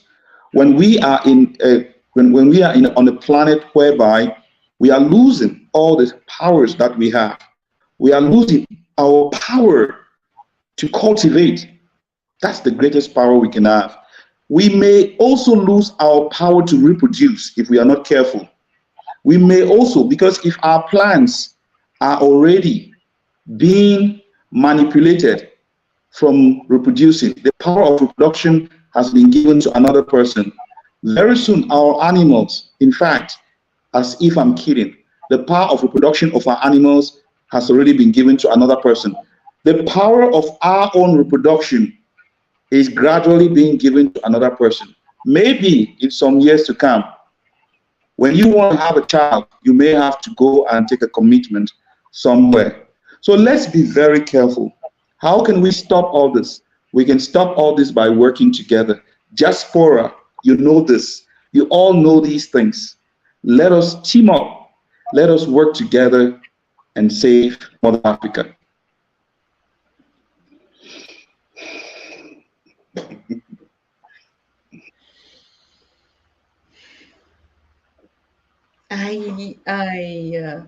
I'm just going through the comments, and I want to thank all of you for being part of this.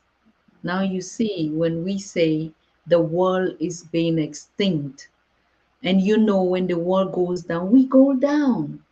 Whether you're black, white, yellow, purple, green, blue, we go down.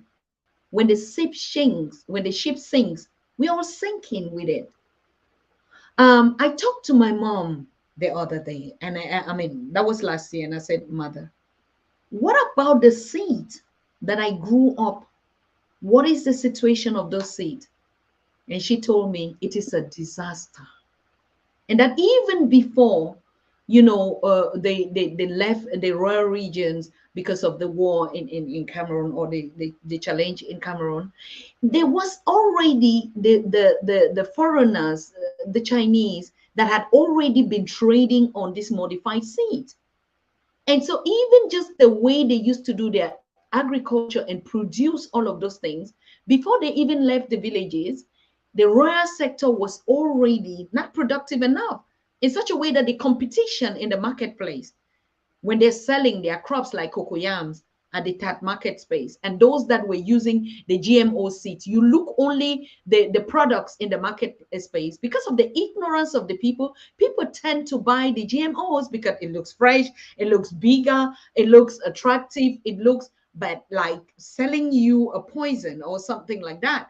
And she said because of that, it had already started discouraging them, like local farmers and producers that would just only farm to feed their families and their communities. It was not even about now using food and water and energy to manipulate people for wall and gains. I mean, we have to understand that coming from our African culture, what we needed was just equal to us. And when I say this African culture is the culture of humanity, we only needed what was just necessary. I feed my children. That's why we never developed the technologies of preservation, having all these refrigerators. How could you imagine that a continent like us, which has the hottest climate, yeah, will not even think of producing a fridge? It's because we didn't need it. The culture of us, like I said, food was medicine. And there was nothing like eating a slipped over food. There was nothing like that. We just cooked, we ate, we washed the bowls and the dishes, and the next day. So every day we ate fresh food. And this fresh food, there was nothing. I mean, the more simpler, the more healthier. Like buying tin tomatoes never was the case. And you can imagine in those times that people will look at this kind of healthy organic families as poor and term that poor just because you were not buying the other things that were being brought from the so-called developed countries. So it is scaring. It is really scaring to a point where, but I love it. We need to be so scared to be able to understand the reality. That's right. When you listen to the village girl, Dr. Tatah, probably you grew up not like a village girl like myself, even though we come from the same background and that, but we saw these very things. And the act of cooking, washing, eating everything fresh, isn't it a luxury today? Yeah, you see, eating fresh food is very important. It's very, very important.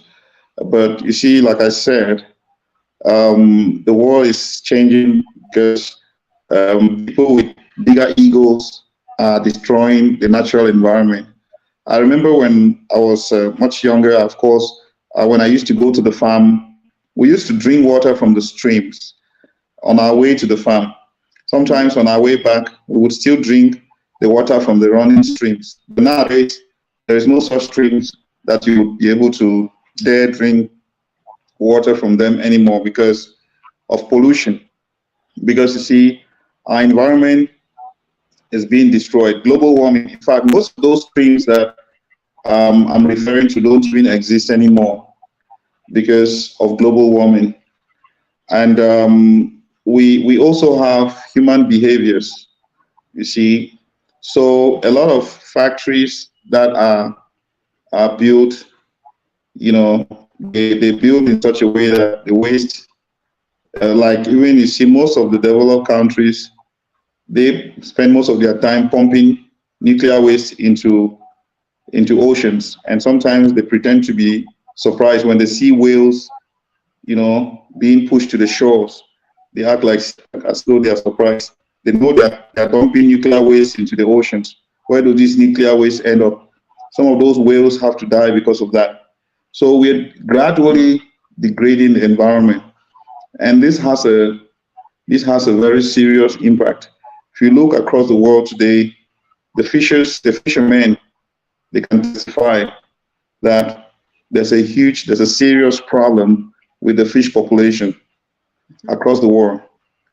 Because with this constant torment of the waters by the world powers, you know, it's disturbing fish life. The fish are also, their life is also changing. Probably they are also carrying out birth control because They don't have peace anymore. The seas are not peaceful anymore. The lands are not peaceful anymore because of the egos of a few. Because some people want to mislead the world. You know, it's a scam to think that oil, I'm talking about petroleum, is more important than agriculture. It's a scam. Because from agriculture, you can get green energies that can power and light all the systems that we want. But because of certain specific interests, we have turned to be more focused on those forms of life.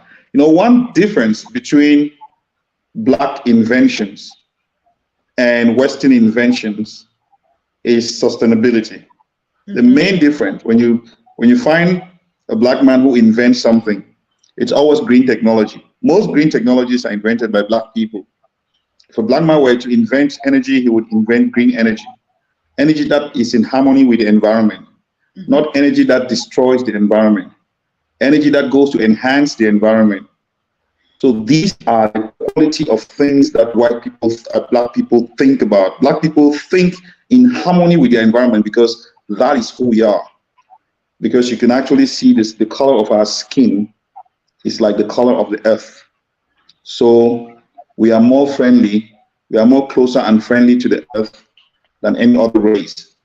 So we understand the earth. So we think in harmony with the earth. That is why our greatest strength is when we are home, when we are in our country, when we are in Africa.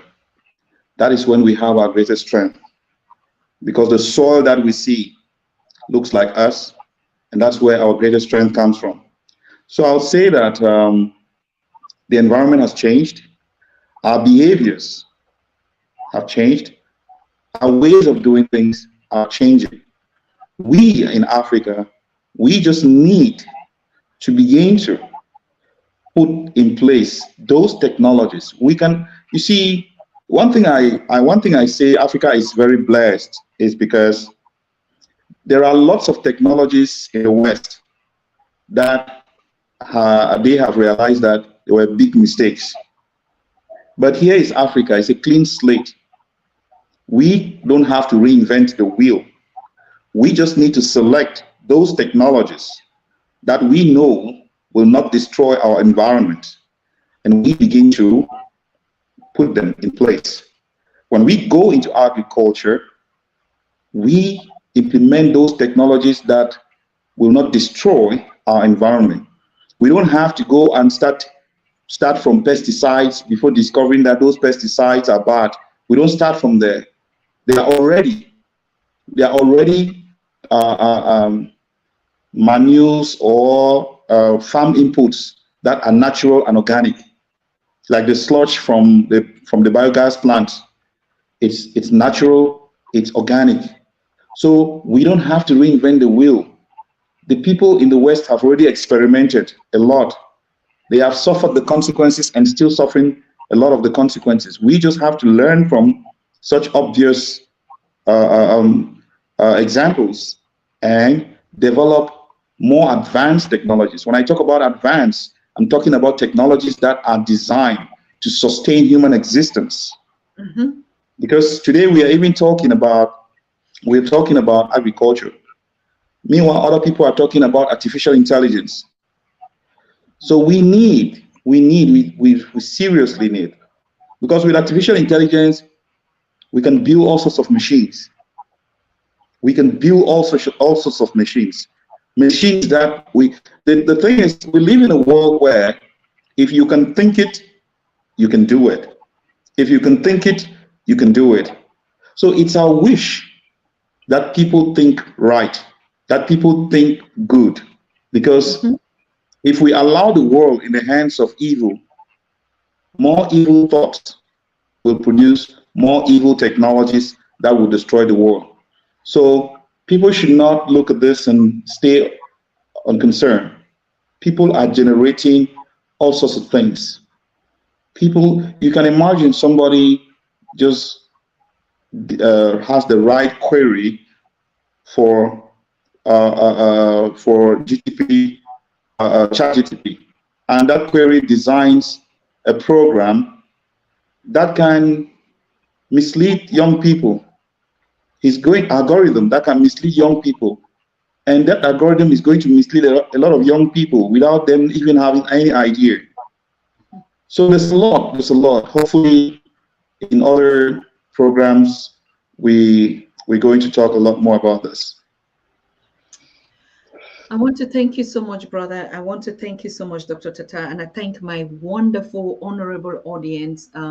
Your comments, your everything is wonderful. I mean, your feedbacks. It is a world that we all created. We are all created on equal terms. We have to start seeing beyond what our expectations, what our needs, what our businesses are, to understand, just like you said, what is the value added for you being on earth as a human. So each and every one of us has a purpose of being here. What is your mission? Is your mission here to destroy, or to preserve, or to continue? What is your purpose here? So that is more of a conscious a decision, thinking to do, to say, yes, at some point in time, we're passing through, but what are we leaving behind in this space? So I'd really love to thank you. And honestly, this conversation was needed, is needed, even though you came to talk about some other things. But I just see like the God of your ancestors and the Most High is just touching you in a kind of a different way. The revelations that you're unveiling here, that you're revealing here, I don't even think it was something that you planned to say. You see, it just comes out. They call because it's the right time. And that's what Pan-African Daily TV does. When the spirit and the intentions are clear on all our objectives, what we are doing with our projects, that's the same vibration, the same knowledge comes upon us, and even greater knowledge comes. And I just want to thank you. I want to congratulate you. And I want to advise that you, of course, you find time. No matter what, we're going to get to you anyway. We're going to get to you, and at least we're going to start keeping again our promises on at least being on the Pan-African Daily twice a month. And we are taking it to that level, like we say, we're talking now to real concrete solutions about what affects us as humans, what affects us as a continent, but also what affects us as a global village that we all are living in. So thank you. The guests are thanking you. Everybody's thanking you. But one last question, I think I would do really, I will not be fair, I will not be doing justice to my honorable Mr. Turner, who is a prestigious member of this family, asking again. I think I put the question that he asked about the mosquitoes, and not really in the context. His context was like, but how can we control the disease? It was not about eliminating the mosquitoes. We can't even eliminate it. But what do you think could be? Because you said food is a cure. So definitely, I think he wanted you to push more on why we must, consume organic, or No, the thing is, I think he's talking about environmental sanitation and all that. Yeah, of course. It's important that we study we study each other, we study the organisms, and of course we ensure that the environment does not expose us to these organisms, to the mosquitoes. So, you know, I mean, with the general public health sensitization talks, you know, keeping the environment clean and all that. And of course, why not? Products like the Artemisia would also help to proactively prevent us from being sick. If we had, like I indicated before, if we have a tea brand, if we have a tea brand that is made out of Artemisia, because remember that the first in line treatment for malaria across sub-Saharan Africa, particularly, are all products of Artemisia. So if we were to have a brand of tea in the market, which is available to all families, I think that it will also help to prevent people from getting sick, and of course reducing the over 500,000 children that die each year of malaria. So I'm sure that is what he was directing his question to. So thank you very much for that question, and hope that we can together begin to prevent some of these preventable conditions while we have enough energy to address some of those things that are facing us as a people in Africa. Thank you thank you very much, Dr. Tatah. It's a pleasure to have you here. And honestly, we're almost doing 2.5 hours on this conversation. And I know even if we have to sit Dr. Tatah here, we're going to do 4 hours straight. That I know. But because we know out there in Cameroon is probably really late. We're going to yes, I would definitely split this conversation to make it portable for most of you that will be watching tomorrow. But on another note, we'll keep in touch with you, Dr. Tatah, to take this conversation to a part 2 by the middle of this conversation, okay? By the middle of this topic or the middle of this month. We were set to start putting out ideas with one of our brothers, and we had chosen the middle of March. So in this case, we'll be having you again conversation. The next person that we'll have to touch base with is Rotendo, because he also has been preaching preserving the seed bank for organic seeds, and I hope we would really have to have him anytime soon. So thank you so much, the Tatahs. Thank you a lot. Thank you. I really do. I'm humbled by the invitation. I'm glad I have the opportunity to talk with Africans, to interact with Africans through this wonderful platform. I must congratulate you for the work that you've been doing, for the impact you've been leaving across Africa. Your echoes are heard everywhere in all corners of Africa, and even beyond Africa, like what you're doing in Germany.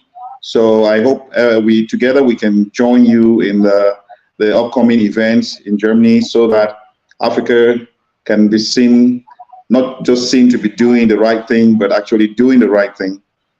So we can together be the best for Africa. Thank you. Miyaka mo. Thank you. Okay. Thank you so very much. Good night to you. Good night. Thank you. And yes, thank you so much too. We don't have any time or any more time to spend here. I really want to appreciate your concerns, your thought, and we take it as a reflection that Africa is the source, the origin of human creation, human civilization. We all know that the civilization started at the River Nile, and never did we ever thought or were even made to think that Egypt is on the continent of Africa. Can you imagine that? So yes, that is so much to give us a takeaway. We have to come together. We have to work together. We have to understand that our future lies in our hands, as a matter of fact. So I'd love to thank you for watching. I'm not quite sure if we're going to make it live tomorrow. Like I said, we're putting a lot onto the international meeting in Germany this year. So do bear with us. But I can guarantee you that Professor James Small is going to be with us live on Saturday. He confirmed it. And it's really also about taking this issue of agriculture to the next level, agriculture and cultural education of the African, and so that was the agenda that we created and start saying now it's not just only talk, we talk and do.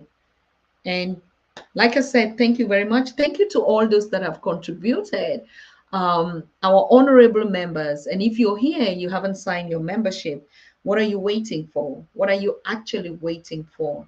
This is a classroom with the professors. He does international studies on the continent in different universities. And do you know how much students would pay to get such a quality lecture?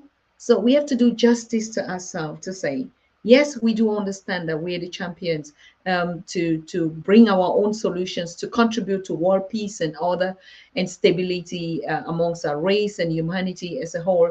But of course, we should also understand that it is time for us to take our event to the next level. So I appreciate you and your families wherever you are. Just being here is already too much contribution for us. So let those that have support, those that don't have are also here to support. That's the harmony. That's the harmony between us. Okay. That's why we are the 12-12 generation. I belong to you. You belong to me. Without me, there's no you. Without you, there's no me. So thank you so very much. Thank you, thank you, thank you, thank you. And we see ourselves. If you see my nose, you see my text, then I might be live tomorrow. If we have a guest and something that is breaking. But if not, we're still going to have a guest continue on this conversation, not just conversation, teachings, and the solutions that we create from us, by us, to us. So good night to all of you. Thank you. Peace and blessings. May God protect, cover you, enclose you, love you, but understand that you are that very God and you can make it happen. Thank you so very much and good night to all of us. I'm happy everything is working with us in the Pan-African Daily TV studio. You don't see our branding image step up again. Even both the old and the new systems, just some kind of chop here, chop there. Internet might be slow. We do understand the challenges, but everything is really good with us. And we pray for good health. And I pray for you too and your family to stay healthy. And we're going to see us again tomorrow or in the next coming days. Bye. You are watching the Pan-African Daily TV with Dr. Susan Tatah.